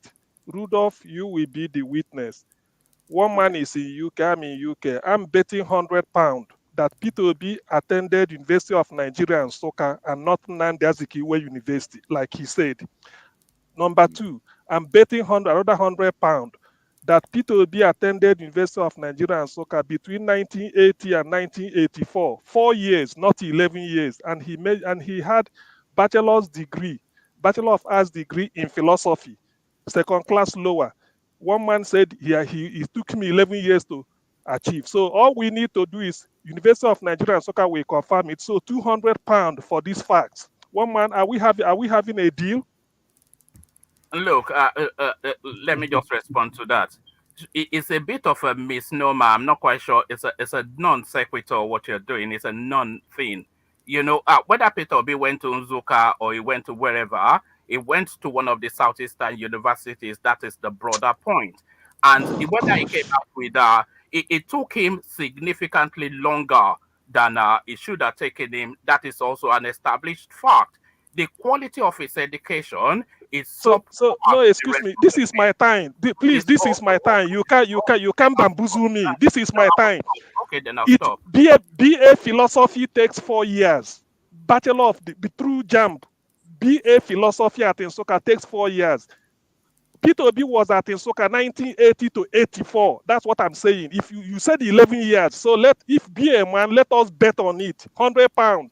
You said Nnamdi Azikiwe University. I'm saying University of Nigeria and Soka. They are two different things. Sorry, they are two different. So if you know your facts, don't deny it, because this is recorded. This is a challenge. The world is hearing us. So £200. Let's go and let's go and verify that. If you can't do that, I have nothing to do with you. I don't like people telling lies. I don't like people fabricating things. University of Nigeria and Soka is different from Nnamdi Azikiwe University. You are learned. You should know the difference. Bachelor's degree, 4 years is different from 11 years. When you say Peter Obi spent 11 years, everybody here is a witness. Peter Obi spent 4 years. So if you know what you are, if you want your weight in gold, I want us to bet 200 pounds, which is, I should have said 1 million, but I just want to make it 200. So I don't tell lies. I don't tell lies. Everybody is hearing me. 4 years. 4 years. 4 is different from 11. 4 is different from 11. Everybody, hold on. Be lying to Let Roman talk. Roman, I'll come to you. Let me hear one man, because some people are saying remove him. I don't believe in that. Well, no, they always say that. This is the point. This man is a bad man. He's one of the people to pay. This guy is one to more. There's anything good in Nigeria. He's one of the paid guys. Can you hold on, please? All right. Hold on. Everybody, hold on. Calm down. Okay. This is what I believe. One man has his own view. Okay. Whether I think it's right or wrong is his view, and I think he has the right to hold his view. But when he comes to a public forum and airs a viewpoint, okay, he deserves to be challenged, and in a proper way and good way. And he deserves to be able to give him the chance to respond to the questions and the concerns. So people raise some issues, and I want to respond to CM. Okay, quiet way, everybody will get a chance. Go ahead. All right, I'll respond to CM, and then I'll be quiet, of course, out of respect for your platform. But on my pathway to CM, I want to acknowledge Pansat, who seems to follow me from every platform to the other, willing and gnashing. So it's in your comment section. He'll start to super chat you in a moment to ask you to kick me out, only because I banned him from my platform. But that's an aside. To CM, look, it's a non sequitur. Whether it's Nnamdi Azikiwe University or University of Nigeria and Nsukka, that is not the broad point. So I'm not quite sure why you're fixated on a non sequitur, on a non-issue. The broader point is that he went to a parochial, just some Southeastern university, and in comparison to the rest of the field, he is the least, and I repeat myself, the least educated. And in terms of, and it's not a good presenter as well. Of course, it's somewhat speech impaired, and it doesn't really have. What of 11 and 4? 11 years and 4 years. That's non sequitur. Why are you fixating on non-issues, irrespective of however long it took him? He's the least educated in the field. That's factually the case. Okay, all right. Okay, so one man, I will have to lay you. I will have to. What tribe is this man talking about? No, wait. That's okay. Wait. Let's hear from other people. University of Nigeria Parochial School. Are you kidding me? Yeah, he came here and was trying to say, let's have a debate on issues with let the presidential candidate. Let's talk about issues instead of what. Talking about. Anyway, Roman, go ahead. 4 years and 11 years, they can be the same. I earlier told you it's a little bit charged when you have this. It's always charged, but it's okay. And what I say, fortunately for me, one man turned up. I've been on his shows. I don't know him. Oh, okay. If you really want to get angry, very angry, you try and watch his shows. Okay. So everywhere he goes is the same thing. But a brilliant orator, a good communicator, very intelligent. And because he's here now, one man, I'm sorry, I'll have to leave. Thank you. All right. Roman, thank you so much. Jude, go ahead.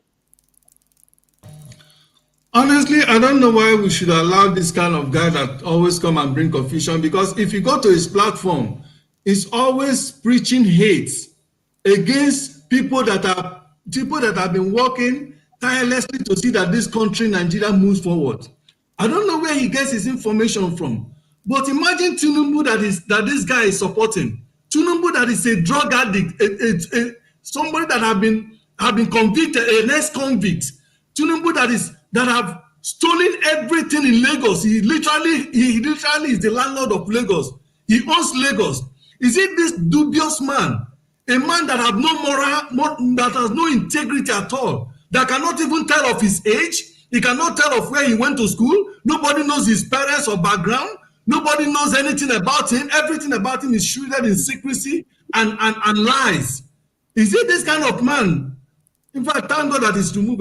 Okay, he's still there. Is it this kind of man that this idiot come here to support and then tell that Peter Obi school is parochial school? Rudolph, you must address that. You must address that. You can't. University of Nigeria is a parochial school. What school did you attend? I am a graduate of University of Nigeria, Nsukka. Okay, what school did you attend? Let us come here. Let us bring facts. What school did you attend? What did you graduate from? And you're calling Nigeria, University of Nigeria, Nsukka a parochial school? Imagine. What kind of brain do you have? And he's asking somebody to apologize to me. What does he take himself to be? 11 years and 4 years, they are not the same. Just conveying lies. Lies. 11 years and 4 years. These are the people that Tinubu has paid. You know, Tinubu has spent millions of dollars in paying all these most of these internet YouTubers, including this man. He's one of the people that have collected money from Tinubu to come here and be spilling trash in Nigeria. We shouldn't even allow this kind of idiot to come to the platform. All right, calm down. Good. Okay, dude. Can you call somebody Parokia? Address what? Let him get out here, sir. Address what? Hold on, guys. Address Parokia. Yet you said Nsukka is Parokia. You said University of Nigeria and Nsukka. You said University of Nigeria and Nsukka is Parokia. You said University of Nigeria and Nsukka is Parokia. If you are using it, I need to go. So let me just don't go. I like this. Oh no. I have to load outside. Okay, right. Dr. Ebilokon. Dr. Ebilokon. Hold on, because let me. I if you don't raise your hand, I won't call you to speak. And please, when someone is speaking, don't speak, no matter what they say. Okay, no matter what they say, it's me that will call you to speak, and then you speak. I want this. Let this be an experiment, because I believe one man, whatever he believes in, he has the right to speak. Okay, and anybody should respond to him, and they have the right to speak. And I always say to people, be respectful. This is seen all over the world. I can't take out anything you say here. This is part of who you are. Whatever you are saying, whether you are making up things, it's part of who you are. This is how people will perceive you. So one man, I have no idea who you are. I've never seen you, but I welcome anybody to the platform and let you speak. And hopefully you let other people speak. Raf, go ahead. Okay, so I need to go. So, yeah, I agree. People have their opinions, and we need to learn how to. You can't change. Like my English teacher in GSS2 used to say, you can't teach your grandmother how to eat boiled egg. So, calling one man names, it won't solve anything. With that being said, there's something that one man said that just made me laugh. It speaks to my point of inferiority complex that many of us suffer from. I don't understand why your presidential candidate needs to go to a school in America or in the UK to qualify to be president. You're talking about building your education in your country, and you are disqualifying somebody who attended school in your country from qualifying to be president, as that's his disqualification. I'm like, are you serious? Somebody cannot even tell you his real name. He cannot tell you where he was born. He cannot do the basics. Cannot even tell you how his 25-year-old daughter in my borough of Brooklyn, without a job, owns a $2.5 million apartment. But you are saying this man attended school in east of Nigeria, and you're downgrading the school in eastern part of Nigeria. But you come on, I'm pretty sure you are one of the people who be saying Nigeria is the giant of Africa. So what giant are you, sir? I'm sure you're older than me. So are you one of those that we claim Nigeria is a giant of Africa? So what exactly is it? What is your criteria? You must go to school in America or go to school in China, go to school then. Why are we spending money building universities? Don't build any university, Abi. We don't need to have universities, because if somebody attends a university in Nigeria and they are not qualified to be president, what's the point? All I right. can't fall for your tricks. I know your tricks, so I know chaos agents when I see it. It's just too funny for you. Thank you, Ross. No. One man, no, not yet. No, no, no. One man. You have to listen to them. When they are finished, you can respond. Okay. No, I don't All right. One man. Don't speak unless I say you should speak, please. All right. Paul, go ahead. All right. So I'll be listening in the background. Thank you. Okay. All right. Okay. So when one man said this thing, I think maybe he grew up in the Southwest and then live all his life in the Southwest, and somewhere along the line he find himself in UK. Maybe he didn't really know the history well of University of Nsukka. That university is what we call University of Nigeria. That's our prestigious first university in Nigeria, as the case may be.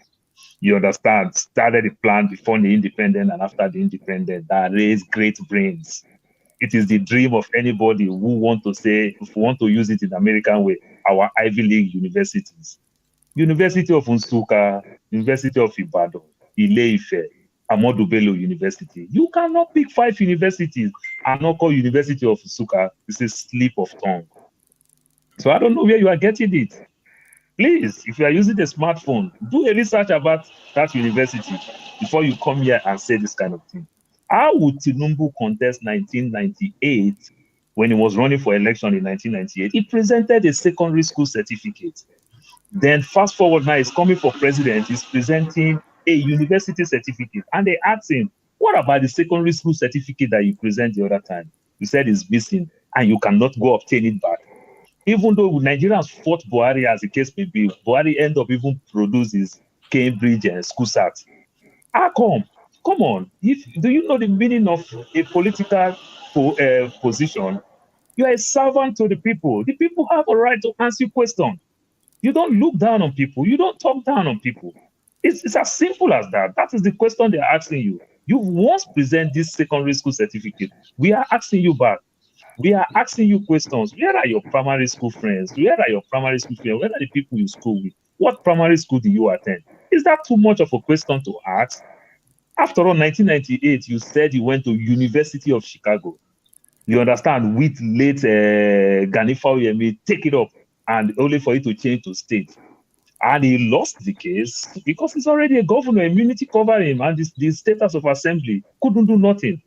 That's how he managed those tenure and everything. It's not a big question. They have a right. Then if you are talking about issue-based, is that not the issue-based that we keep asking Peter Obi all these things, that Peter Obi keep giving us details and analysis? You understand? Then we'll talk issue-based. Is your candidate doing the issue-based? Is he talking anything to us? Other than what you just come out to say, this is what I will do, this is what I will do. Has any one of them take their time to explain how they will go about what they want to do?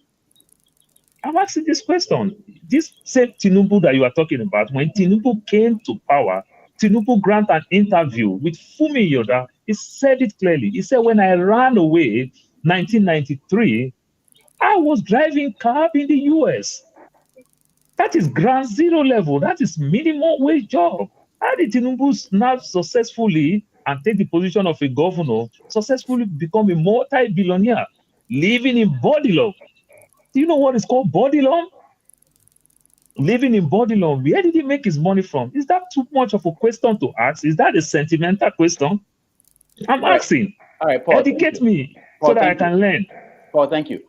One man, I'm not still letting you speak because other people listen to you. So you listen to them. If you need a pen, take notes of what they are saying. You can respond to them. But you are not speaking until you hear all of them.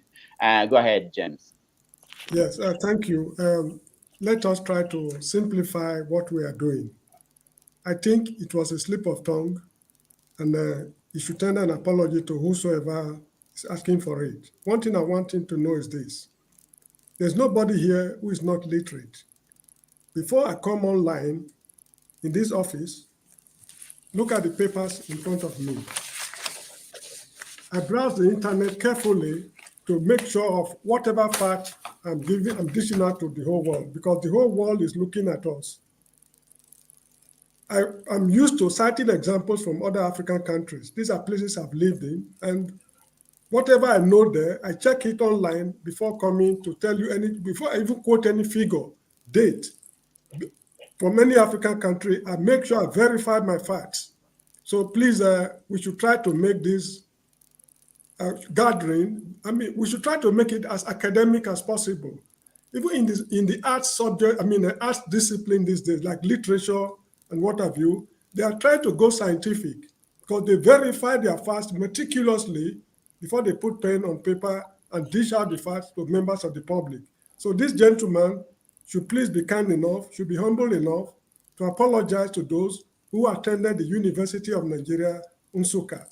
I did not attend Nsukka, so I don't need apology. So that's it. Thank you so much indeed. All right, thank you. Who was the Blackstone? Go ahead. Thank you, Mr. Rudolph. I'm here. Who is saying you're here? Vin? Go ahead, the Blackstone, okay. Okay, thank you, Mr. Rudolph. Actually, we have to respect everybody on this platform, and we have to come out with facts. Everybody support different candidates in this coming election, and that does not mean that we should come out with wrong facts or wrong figures, right? If we talk of Peter Obi, I think he's one of the most educated of all of them. Go to the Labour Party website and look at his profile. You see all his education, all the universities that are attended, and all his certificates. The candidate is the most qualified of all the candidates, right? And also there's an issue I see in the Nigeria this present campaign, because now the talk is, they are saying issue based. When did Nigeria start having campaigns based on issue based?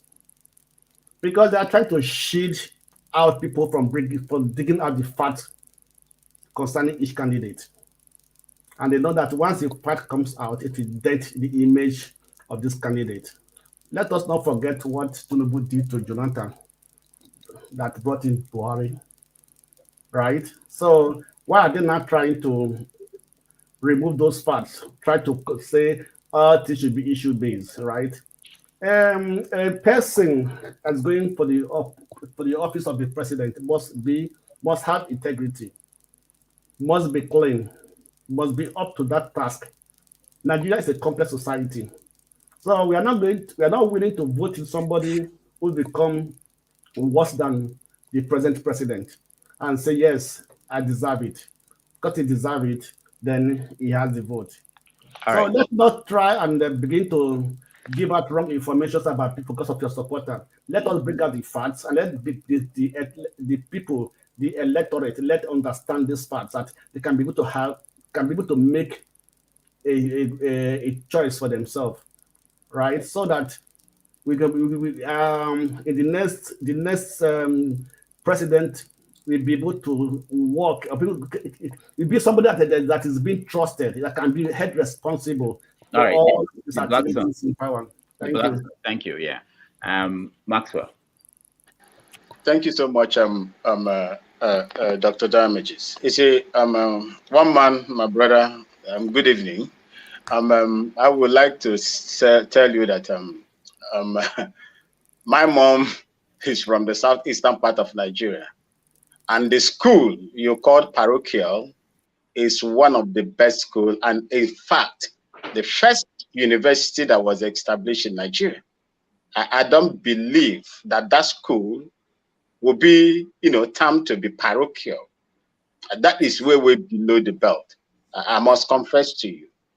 You see, in democracy, everybody must have his or her say.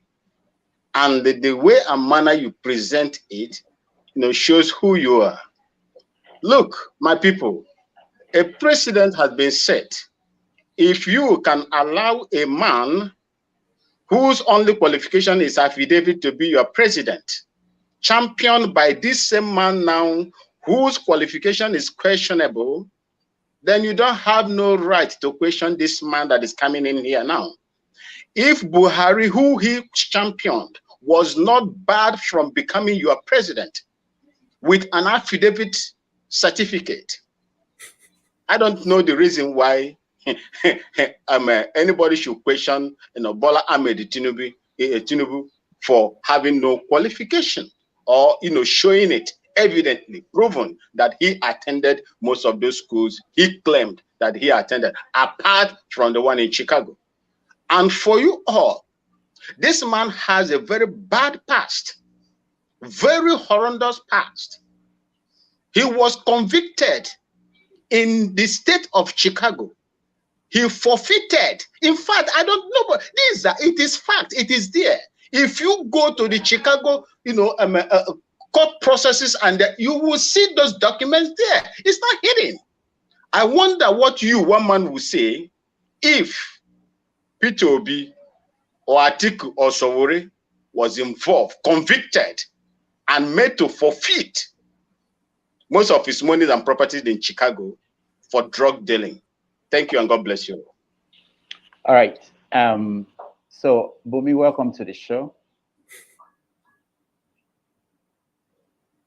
Bumi, can you unmute yourself? Thank you. Yeah, it's nice to see. Maybe because you're here now, people will calm yes, down. I am. People will calm down. So, have you been watching? Yes, I have. I have been watching. Okay. All right. So, what is your take? Do you have any question, any comment? My take, especially, I'm just going to talk about how election is being run in Nigeria. Okay. And I think Nigerians, when it comes to election, we don't really look for the best. We just look for the bare minimum.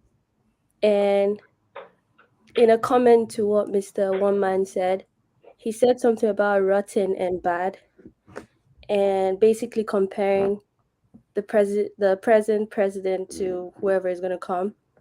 And I realized in Nigerian state, we don't need a bad president. We need the best president that we could ever have, because Nigeria is sinking, and we cannot just get someone who's just going to keep it afloat for like 2 seconds. We need someone who's going to take it to the destination. And we cannot start looking for little things. We really need to ask, is this person competent enough to actually take us there?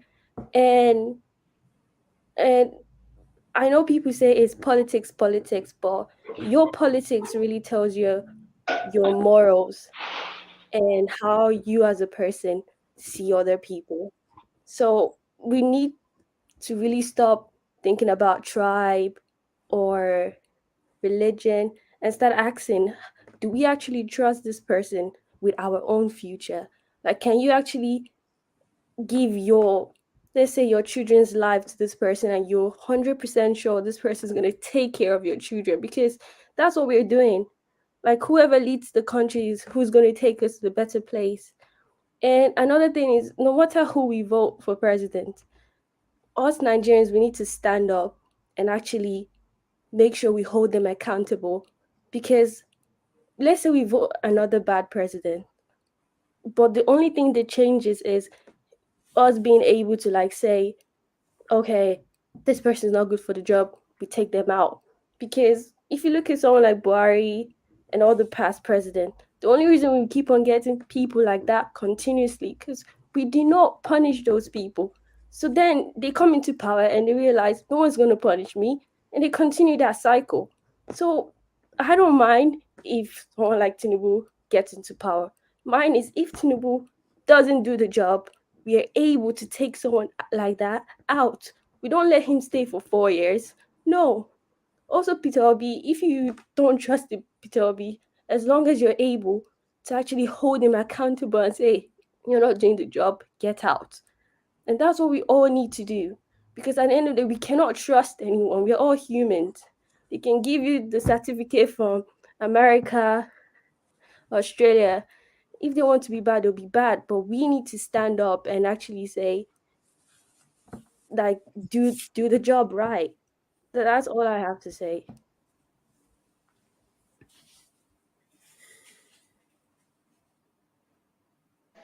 Rudolph, unmute yourself. Yeah. Sorry. Thank you, Bumi, for that presentation. Thank you so much. Man of Prestige, you're next. Oh, all right. So he's gone. All right. So man of prestige. Okay, go ahead. Can you hear Can you? me? Yeah. Okay. Go ahead. Yeah, sorry, I had a interruption on my phone. Yeah, nice to be here. I was here earlier.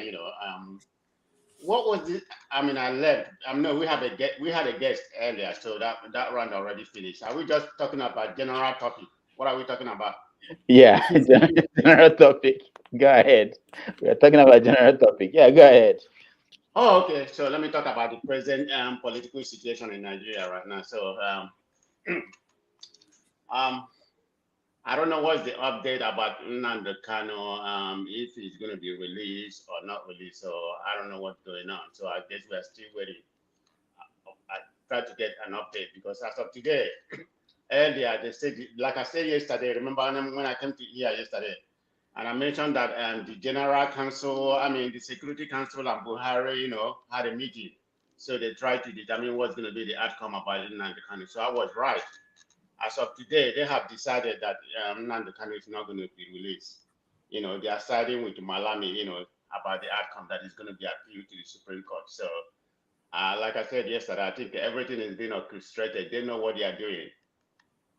They're probably going to release him during the election, just to sabotage Obi, or the other party, the other two parties. This is APC orchestrated. They want to win the election by any means necessary. So I think Nigeria, you all need to be strong. Don't let don't take a bet from what they are trying to do. The Southeasterners, I think that's their main goal right now. So maybe there won't be an election. They try to propagate others on non-comment, but that's not going to happen. I'm quite confident. But anyway, so go ahead with other topic. I just got in here. I'm trying to finish up what I'm doing. All right. Maybe you can call me back again. Thank you. Okay. Thank you. All right. So let's give one man a chance to respond to all the people that said something. What? Hold on, one man, before you speak. CM, what's going on? CM. Just a follow up, because Oh. before one man responds. You see, I'm particular as a person. I'm particular about the issue of character assassination. So one man add this to what we are going to bring. Do you have a proof that Peter Obi spent 11 years to get a bachelor's degree? That's a simple question. Sorry, do I have the floor or No, is it? wait. I finished. I'm coming. I'm not finished. I'm just asking. Just take note. Calm yourself down. We are not in a motor park. Just take it easy. CM, hold on, okay? The reason why I don't want us to, we're not revisiting this. After one man speaks, and that's it. We go to something else. So, and hopefully there won't be need for that to respond. So that's why I want CM to add whatever he needed to add to what he's saying. Okay? Go ahead. Yeah. Okay. I said the first question is, do you have a proof that Peter Obi spent 11 years to get a bachelor's degree? That's the first, very simple question and very clear. The second question is, University of Nigeria and Nsukka is the university Peter Obi attended, and not Nnamdi Azikiwe University. If you have a proof that it is not University of Nigeria and Nsukka, it is Nnamdi Azikiwe, please present it. The third question is, the word parochial means that something is of a limited outlook or scope. So do you have evidence to show, to prove that University of Nigeria and Nsukka, University of Nigeria, you have to allow him to finish, please. Please, let's not be toggery now. Let's pretend to be civilized. So, do you have evidence that?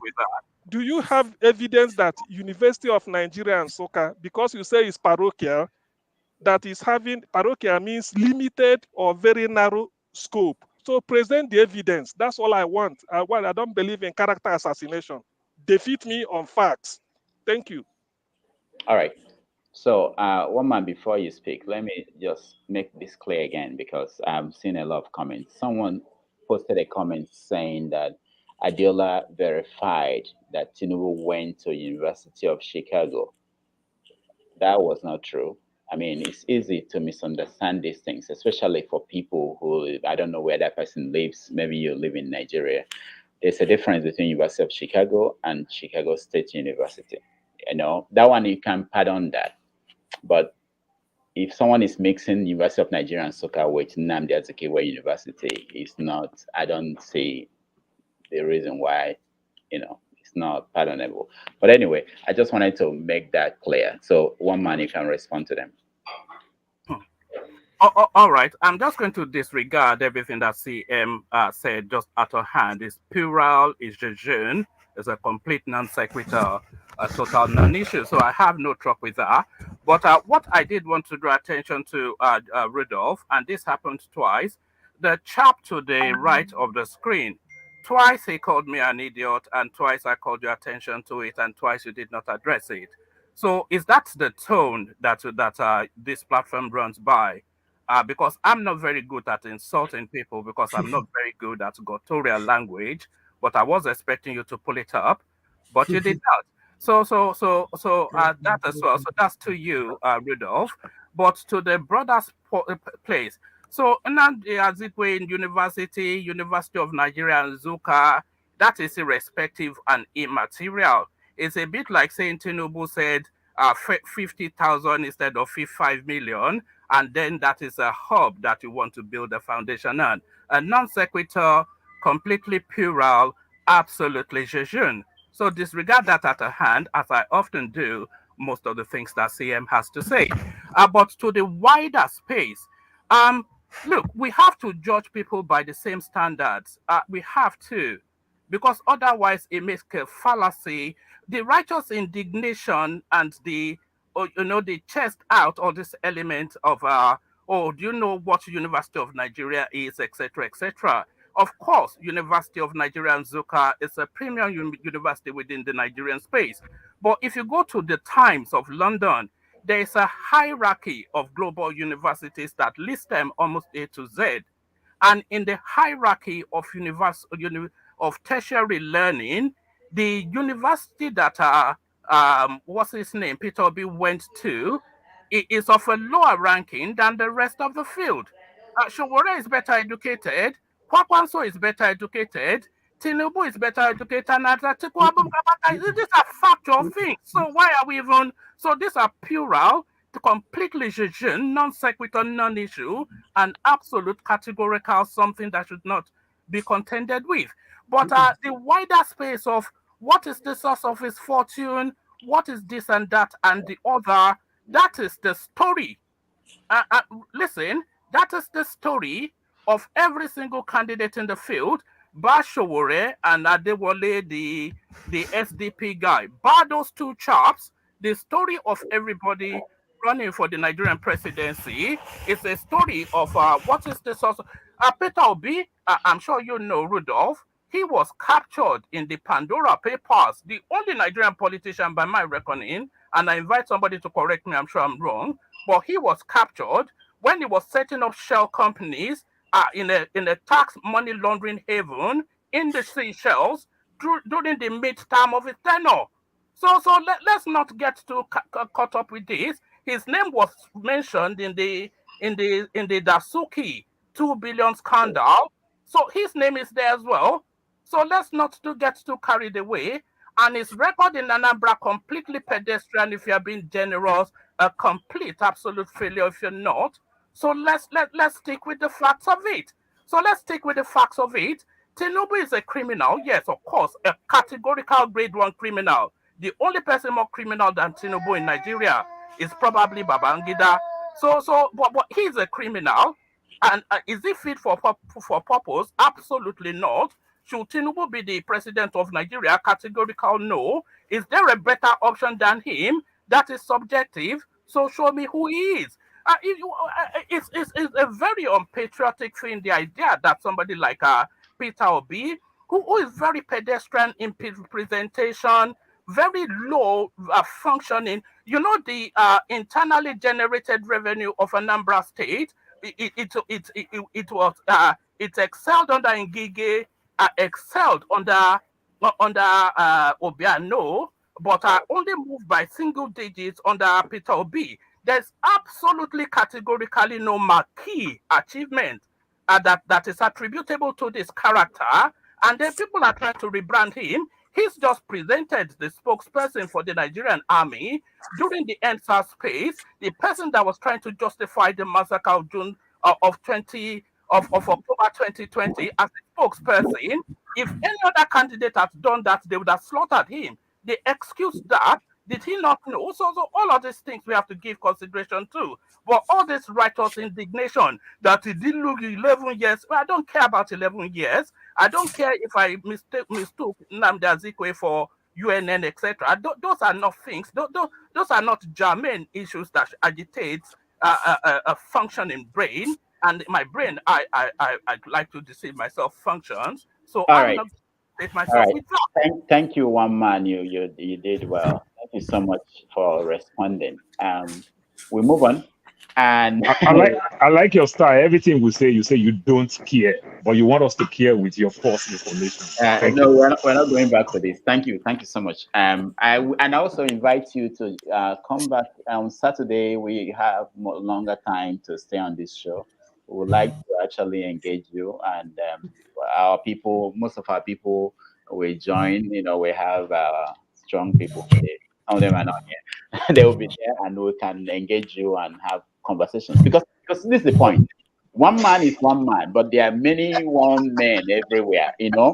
And if you don't engage the one man you see, there's one man somewhere else in the Jabode, in Akwanka, wherever in the world, in Sokoto. Mr. Rudolph. So yeah, there's Mr. one Rudolph.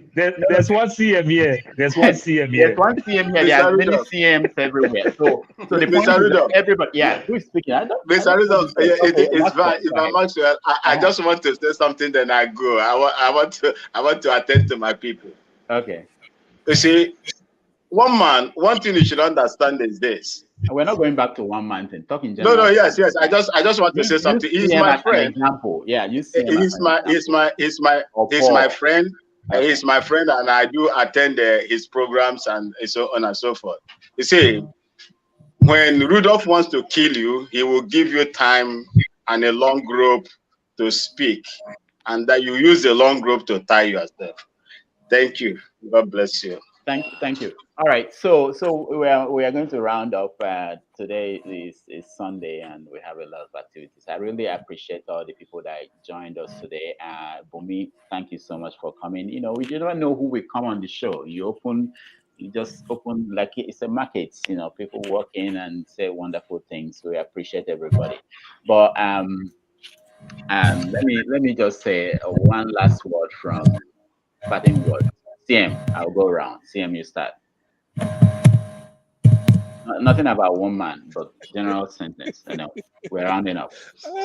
Anyway, well, the thing is, to be honest, Rudolph, this is a great comic relief.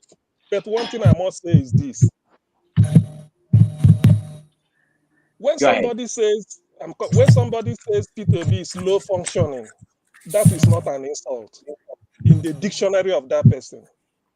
When you say University of Nigeria and Soccer is parochial, it's a parochial university. That is not insult. That's supposed to be condoned by Rudolph or this platform. When you assassinate somebody's character that the person spent 11 years to get a 4-year degree, that is never insult. That is not character assassination. It should be welcomed. That person should be gallanded, the person who said it. When you say somebody attended Nnamdi Azikiwe University instead of University of Nigeria and Soccer, you do not even have respect for facts. That one should be condoned. Anyway, as far as I know. Thank you, Rudolph, for providing us with a comic relief. Let me continue my laugh. Thank you. All right, thank you, James. Yes, round up, last words. We're now coming back to you again. Yes, okay. Let me conclude by reading out a list. Just give me some few minutes. I want to prove that to be a good leader does not necessarily depend on your academic qualifications or how many degrees you are holding. Robert Mugabe of Zimbabwe is holding 7 university degrees, including masters. The president of Togo son of Yadema, is holding an MBA degree. Salif Johnson of Liberia, former president, Master of Public Administration. Anema Gorib of Mauritius, PhD degree in organic chemistry. Alassane Ouattara of Ivory Coast, PhD degree in economics. Atom Mutharika of Malawi, LLM degree and LLB. Mohamed V of Morocco, PhD degree in law. Then on the other side of the coin, Denis Suso Nguesso of Congo attended the Teachers College. Mohamed Ould Dada of Mauritania, no high school education, they attended military school. Esas Afareki also of Eritrea High School. Paul Kagame of Rwanda, attended Old Kampala Secondary School in Uganda. Yaya Jammeh of the Gambia, where I live here, is a high school dropout. Adama Barrow, the present president of the Gambia, is a high school dropout. Jacob Zuma of South Africa did not even attend primary school. He has no alma mater. So it shows that to be a leader, you don't need university degrees, because even the PhD degree holders, they are not doing better than those who never attended good schools. What's his name? John Major of England is a high school graduate. He was a prime minister in England. So why all this hula baloo over university degrees? But I still insist that this guy needs to apologize to those who attended the University of Nigeria, Nsukka, and they deserve the apology. I attended the University of Lagos, so I have no need for apology. So that's all. Thank you. Thank you, James. Jude, you're next. Well, CM Punk has said most of the response I would like to give this guy, because when you are... That's not what we're doing anymore. Yeah, I said that I'm not going back to there. That's what I'm saying. You know, but when people are using certain words, they feel that they're entitled to it, and they can, and that everybody should buy into that. But anyway, I would say if we, in any organization that strive for the best, or to attain the highest functionality and profitability in that organization, they go for the best to move them to that, to achieve that particular goal. And in electing a president of a country, of any country, it shouldn't be exception. Okay, because that is the highest position in the land that requires not only intellect, but above all, require character. Character. Okay, you can't elect a thief and expect your money to be safe. Okay, you can't elect a murderer and expect people to be safe. You can't elect a hooligan, an ex-convict, and expect the judiciary, you know, to function and people to have justice in the land. Look at the person we elected as the president in Nigeria, Buhari. What have we gotten? The man is a terrorist, terrorizing Nigerians, killing Nigerians, averting justice. Nnamdi has been discharged and acquitted by their own courts, by the judges they appointed. And yet, this is how many days they still kept him there.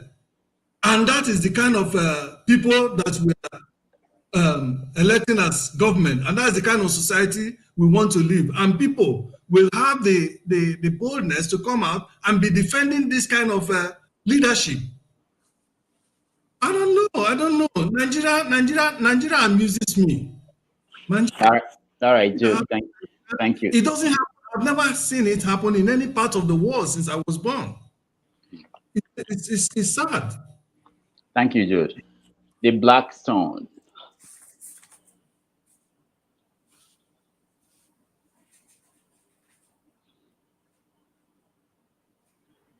Blackstone, you're muted. Okay. What I want to say that most of us on this platform now, we are in diaspora. We're all living abroad. And we have been affected by the lifestyle, the attitude, what we see here, what we experience actually have an impact in our life. And we are beginning to have a new perspective to how a country should be governed, to how a country should function. But it still baffles me that some of us doesn't want to take such thing or what we are learning back to our country. I'm surprised that today Nigeria, most of us still in diaspora still play tribal politics, play religious politics, right? We are supporting people because it's from my people, it's my tribe, it's my religion, for this and this reason, which where we live in, it does not happen, it does not take place, it does not occur. We should know that Nigeria is in dying. In fact, some people says in emergency, in emergency room, right? 2023 election, we determine a lot of things in Nigeria. So we have to be very careful in educating our people back home and to make them to make the right choice, right? So we all know who we support. We all know who we are going for. But let us not forget that our choices will either change the country or destroy the country the more. So let us remove sentiment. Let us remove tribal sentiment or anything that we resort to, again, people voting in the wrong person come 2023. Thank you. All right. Thank you so much. Paul, you're next. Yeah, doctor, I will do a follow-up. Somebody said Peter Obi did not really do well in Anambra State, but Peter Obi left the state with surplus in forex that Nigeria is doing everything to get. In fact, do you know right now, as broke as Nigeria is, if I send $1 to Nigeria, the Nigerian government will dash me 5 naira. Right now, that's how it is. If you send $1, they even dash you money because of you are bringing the forest that they're looking for. And Peter Obi left surplus of that same forest. You know, we all know Chris Igige did well, but he rigged the election to the state and he left. He did well. And Obi followed his footsteps because for Igige to fight the godfather that put him there, Obi followed the footsteps. Obi did great in that state. He did so many things. And another governor that somebody is also clamoring for, you understand, left the state with a lot of debt. Everything that he did, never see the end. But all he said, I am the one, I am the one, I am the one. It's like my mother sent me to primary school and I sent myself from secondary school to PhD. But my mother that started the foundation will take all the old glory. My own hard work don't count. That is the Nigeria some people want. Oh, Bola Tinubu did this and that. We saw what he did with somebody like Jokotola Pelumi when he was governor in 1999. He kicked him out. He was the one that brought this guy. We saw what he did with Femi Pedro, his former deputy governor. He kicked him out. We saw what he did with the former governor again and everything. This kingship and everything, he has all the power to be a king in Osun State or Lagos State. Let him go and be a king. The position of a president has come and gone. Thank you. All right, thank you. One man. Final word. All right, thank you for the opportunity. But I've been somewhat amused, before the little bit I have to say by this session. It wasn't at all entirely as I was expecting it to go. And the one thing that did surprise me, the first that surprised me was when that guy was hurling insults at me, and you didn't pull him back. So that surprised me somewhat. But the second thing that surprised me is you say that you don't know who I am, even though you've been following me for the last 2 years. So that surprised me as well. And I innovated this format which you're using as well. But let's set all of that to one side and let's go frontally to the issues. This Peter Obi narrative is something that has to be vested in truth and fact. It has to be vested in truth and fact. Anambra State is not a middle-of-the-road non-entity state. It's not some abstract state like Yobe or Kebbi that has nothing going for it. It's one of the middle-ranking states in Nigeria. Anambra, Peter Obi governed that space for a good 8 years, By his own admission, he handled well in excess of ½ trillion naira. Listen to that and condense it, and you may even want to convert it to hard currency just to know the volume of that money. By his own admission, he handled well in excess of ½ trillion naira. So, what impact, what legacy is there in Anambra now that is commensurate with a ½ trillion naira spent and that speaks to this legacy that people attribute to Peter Obi? They said he built some obscure hospital. Maybe he did, maybe he did not. But the one thing they always say is uh, that he took education from X to 1, that he progressed what was already going on. So that educational evolution within Anambra State is not attributable directly to Peter Obi, no. He may well be the one that pushed the last push, but certainly categorically not attributable to Peter Obi. If you want to give the attribution to the educational transformation in Anambra State, you want to be looking to the north and you want to be looking to Adamawa State. You want to give that attribution to Atiku if you want to know who transformed education in Anambra. So go and do your research. What birthed the transforming of education in Anambra is Atiku Abubakar. Atiku Abubakar single-handedly removed Mbaneju, who was the governor that was forcing the renation of that state. And why did he do that? He visited that state as the vice president of Nigeria. All the schools were shut.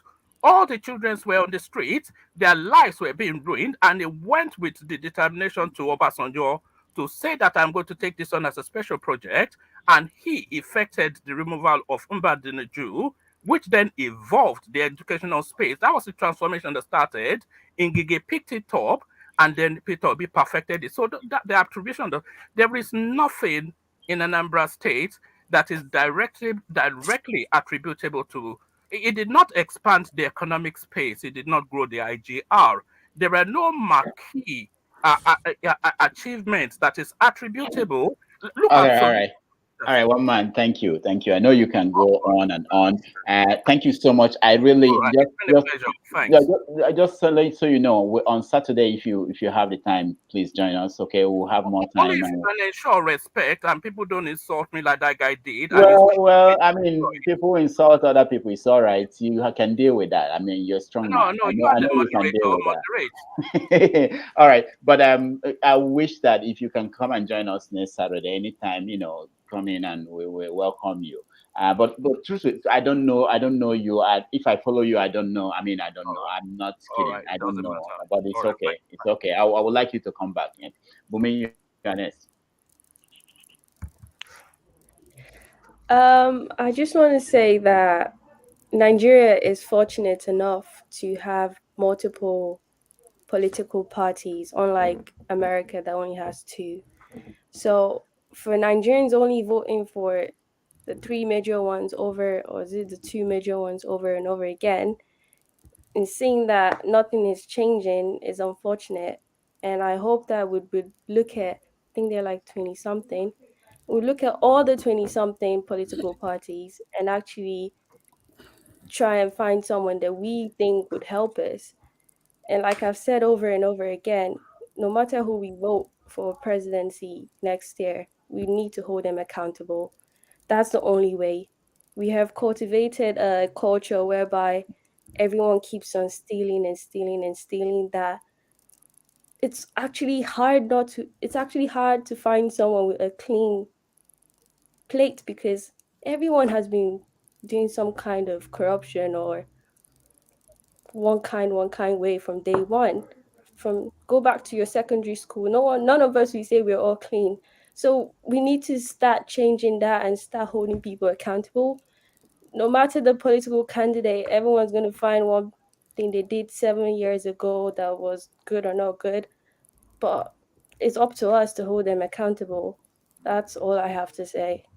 Thank you. Thank you so much, Bumi. And you're welcome to the program anytime. Okay. A man of prestige, Ernest. Thank you. Can you hear me? Mm-hmm. Oh, okay. My first submission is going to be a question. Then I will conclude by giving my summary. The guy that you brought earlier, is he gonna come back? Who? The musician? Yeah. You want him back? Well, I wanted to ask him more questions, in the area, because I'm big on economy and entertainment. I mean, I love entertainment, so it seems to be very vast in that area when it comes to Nigeria and All Ghana. right, So, next time we'll bring him back. Yeah, we're trying to expand our reach. Okay, thank you very much, Rudolph. Yeah, I'm completely obedient. Okay, I have no quarrel with that. So I'm doing everything to support Obi. So anybody can take it or leave it.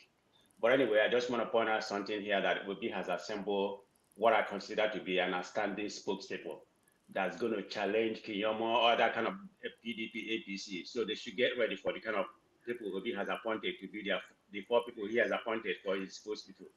These people, I call them the Avengers, who are ruthless to their core, an ability to transcend and turn information around. So you need to watch out for them. And I'm going to give you 4 of the people that he has appointed. One of them is what is it? You make Faith from South. You have Kenneth Okonkwo from Southeast. You have Dele Farochim from Southwest. Wait, Dele Farotimi? Yeah, he's the one that's going to be. He's coming on the show on Sunday. Oh, okay, good. Yeah, he's coming on this show on Sunday. What? Oh, great. I didn't know that. I mean, the guy, he's very outstanding. And the 2 ladies from Northeast and I think Yunusua Tank from Northwest, the 5 people, I mean, I think it's 5 actually he appointed. They are very outstanding. So people should get ready for them, for them. All those PDP and something they appointed, you should watch out for these guys. That's what I'm going to say. Thank you, Rudolph. All right, thank you. Forefathers, welcome to the show. Yeah, thanks for having me, Rudolph. And greetings to everyone on the panel, the chat, and to the viewers. I'm quite happy that I like the way you handle this channel. You don't overregulate people. And I'm glad that they allowed everyone to air their opinions. Regarding leadership, sometimes we reduce, I think what Bumi said is quite important. We don't need this in mediocrity anymore. We need good leaders, and we also need to be able to hold them accountable. Question is the vehicles we use to hold them accountable, and this is something we have to start looking into now before they get into office. But when they get into office, you don't have much sway over what they do anymore. For me, anyway, they say loyalty is the holiest good of the human heart, and leadership. Great leadership tends to come from there, not necessarily from education, gravitas, and all the rest of it. Because leadership involves making decisions almost every day about life and death of so many people.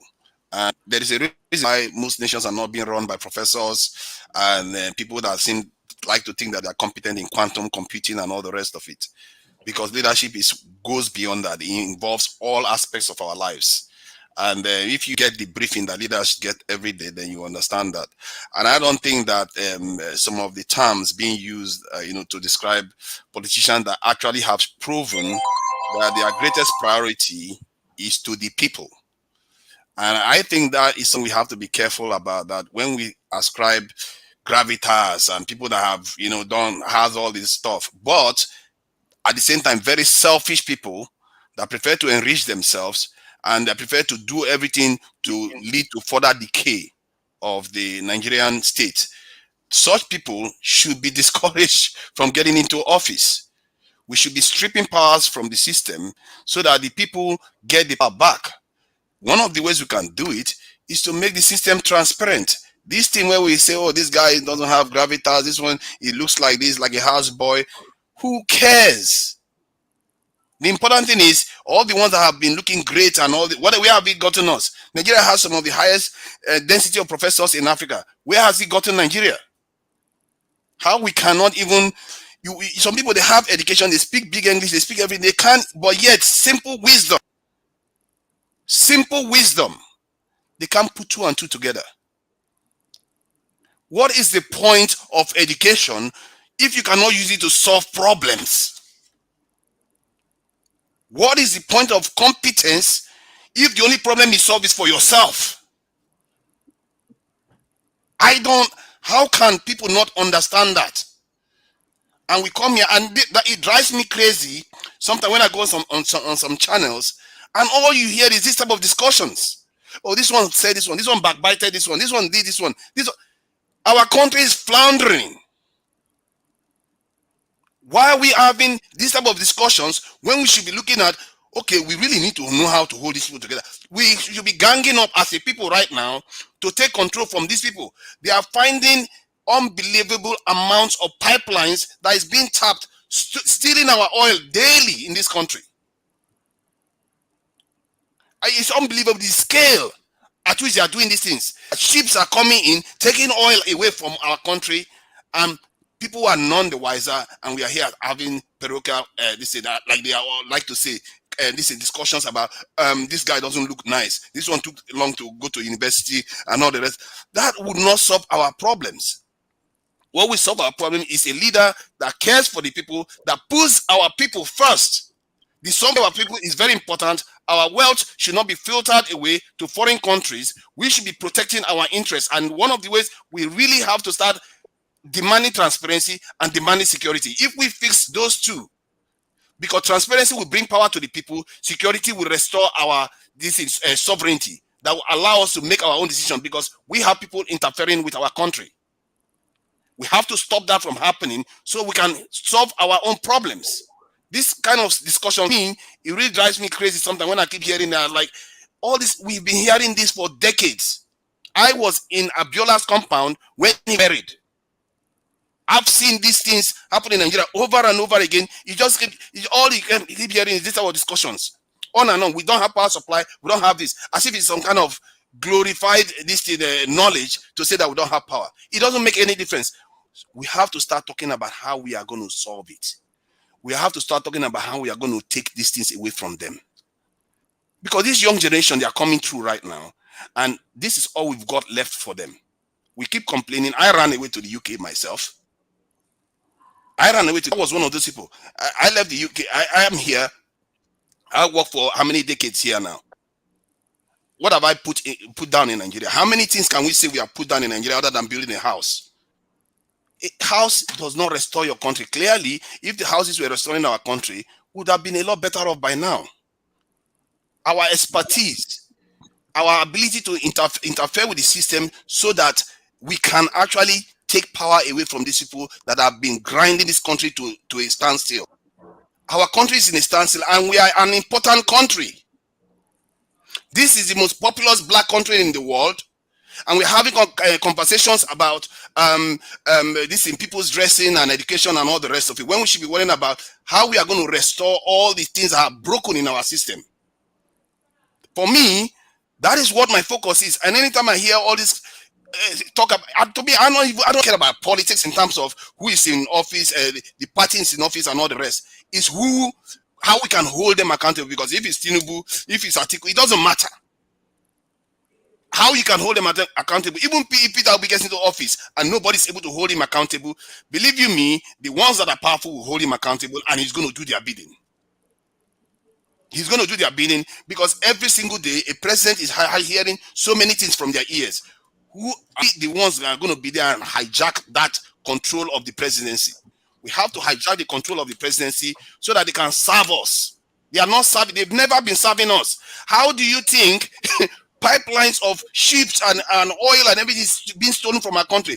There are a lot of rich people out there right now in Nigeria that have made billions of naira from just stealing our oil on a regular. And how many of them have been arrested now? All we know that they are moving the pipelines and all the rest. For all you know, the ones that they are revealing right now are just a sideshow. Maybe others are going on. When I saw those things, I was like, oh my God. All hell could be happening in Nigeria, and the people are none the wiser. Accountability, transparency is very important. We have to be demanding that we see everything. Where our oils are being drilled from, every single oil field, we need to know them. All universities need to have details of all universities, all oil fields that they have in Nigeria, where they are coming from. The monitoring stations need to not just be in one location. It needs to be spread all around the country. The reason I say these things is because it forestals corruption. Because if you put it in only one location, they can bribe anybody in one location. But if you put them in different organizations, EFCC, military, Air Force, this in army, universities, how many people can you bribe? By the time you bribe them, you are literally paying the whole country. They might as well not steal the oil. We have to make it possible for people to be stealing our resources. This is where I agree with Bumi. We have to seriously start looking deeply into these things, because since I came here, that's what I've been harping on about. Soon, I won't even be saying anything. I will just be repeating this thing over and over again. Yeah, I won't be saying anything. Security, I won't say anything else. Those are the only things I'm talking about. Thank you, forefathers. I really, you know, when I like this platform, I really can listen to you guys for the rest of my life. You know, and I think that we go beyond that. Hopefully, someone like forefathers will eventually go home and do something, because your view is unique and people are listening to it. And I can tell you that everywhere I go to, you're one of the names I hear from people saying, why are you still in England? You should go home and do these things, you know? So maybe one day you just be annoyed with us and say, know what, I'm going back to Nigeria, and you take off, and we'll follow you and we'll be talking to you when you're there. Kenneth, you're the last person. Hello, Dr. Damages. Hi. Good day, everyone. Sorry I joined late. I was really tense. I was really angry when I was on the background listening to one man. I don't know the complete name there, but he says his name is one man. And I hope he will be listening to me, or be able to come back and replay this. I was really angry because I don't know, is he a Nigerian? Sorry, I don't know, because the accent was so good. So now this is it. Overheard him trying to pull Peter Obi down. I, for one, everybody know I'm for Peter Obi, right?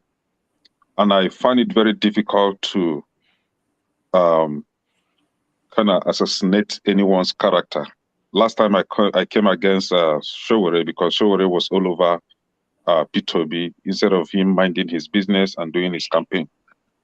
But I want to remind one man that Atiku Abubakar was once vice president in the country, and his master, being Obasanjo, told Nigerians that Atiku Abubakar is a criminal. And for his master to have said that, truly is a criminal. And he has shown that, yes, what his master said is true.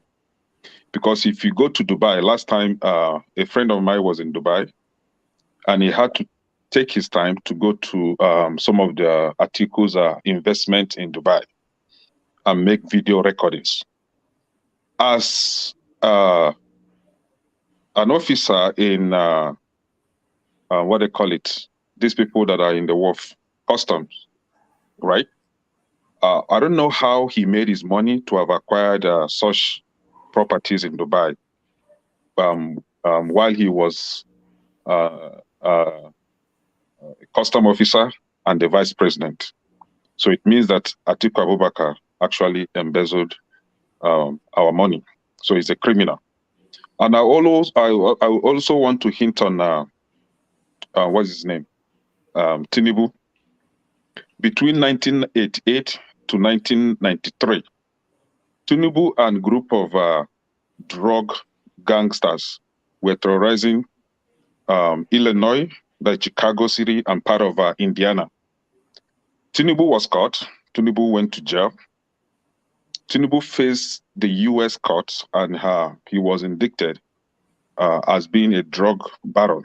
So Tinubu forfeited over $350,000. So Tinubu is on record that he's a criminal in the United States. United States is not a country where you do whatever you want to do and go free. So in his record here in the United States, I can pull it up with that $5 right now. Tinubu is a criminal. So for Nigerians that are rooting for these criminals, they should ask themselves some questions. Where do Tinubu make his money? As a governor or what? So Tinubu came to Lagos State as a governor. He literally converted the treasury of Lagos State to his family. And this is the same person that brought Buhari and gave to Nigerians. Atiku literally said that Buhari was going to kick Jonathan out of office, and Buhari was going to fix Nigeria. So I want to ask these two main questions. Has Buhari been able to fix Nigeria? Just as Atiku promised Nigerians that Buhari was going to fix Nigeria. And Tinubu told us that he single-handedly brought Buhari to fix Nigeria. Has he been able? So these two people, they have bad sense of judgment.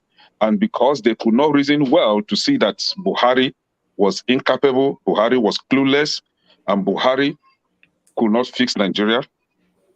So therefore, whatever they are coming up with is not going to work, is not going to fix Nigeria because they have a bad sense of judgment.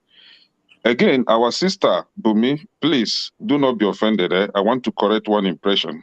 I overheard you saying that literally everyone in Nigeria is a criminal. That if we should go back when we were in secondary school or primary school, we did one wrong thing or the other.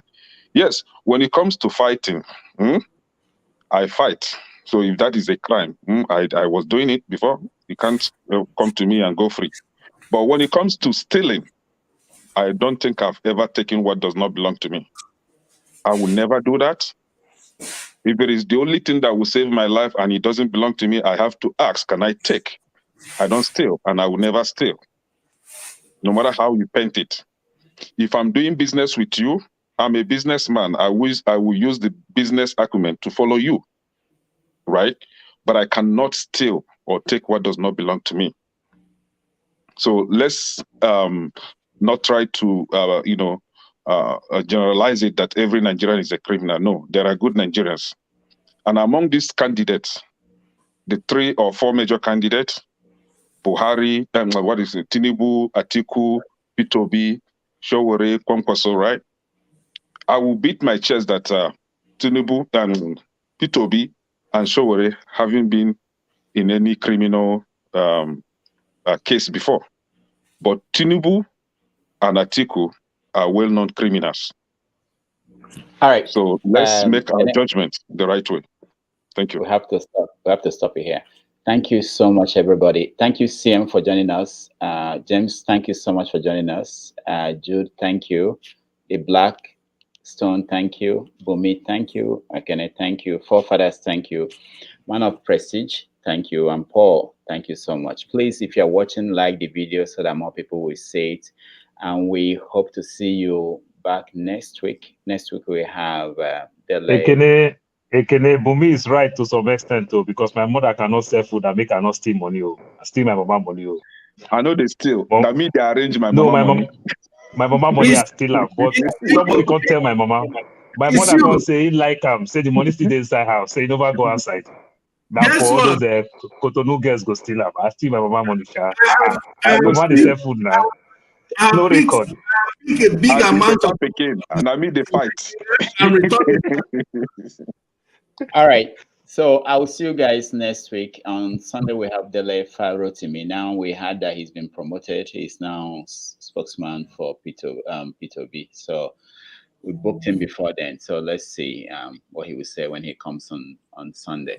On behalf of everybody who is here helping out, thank you all, and I will see you next week. Thank you.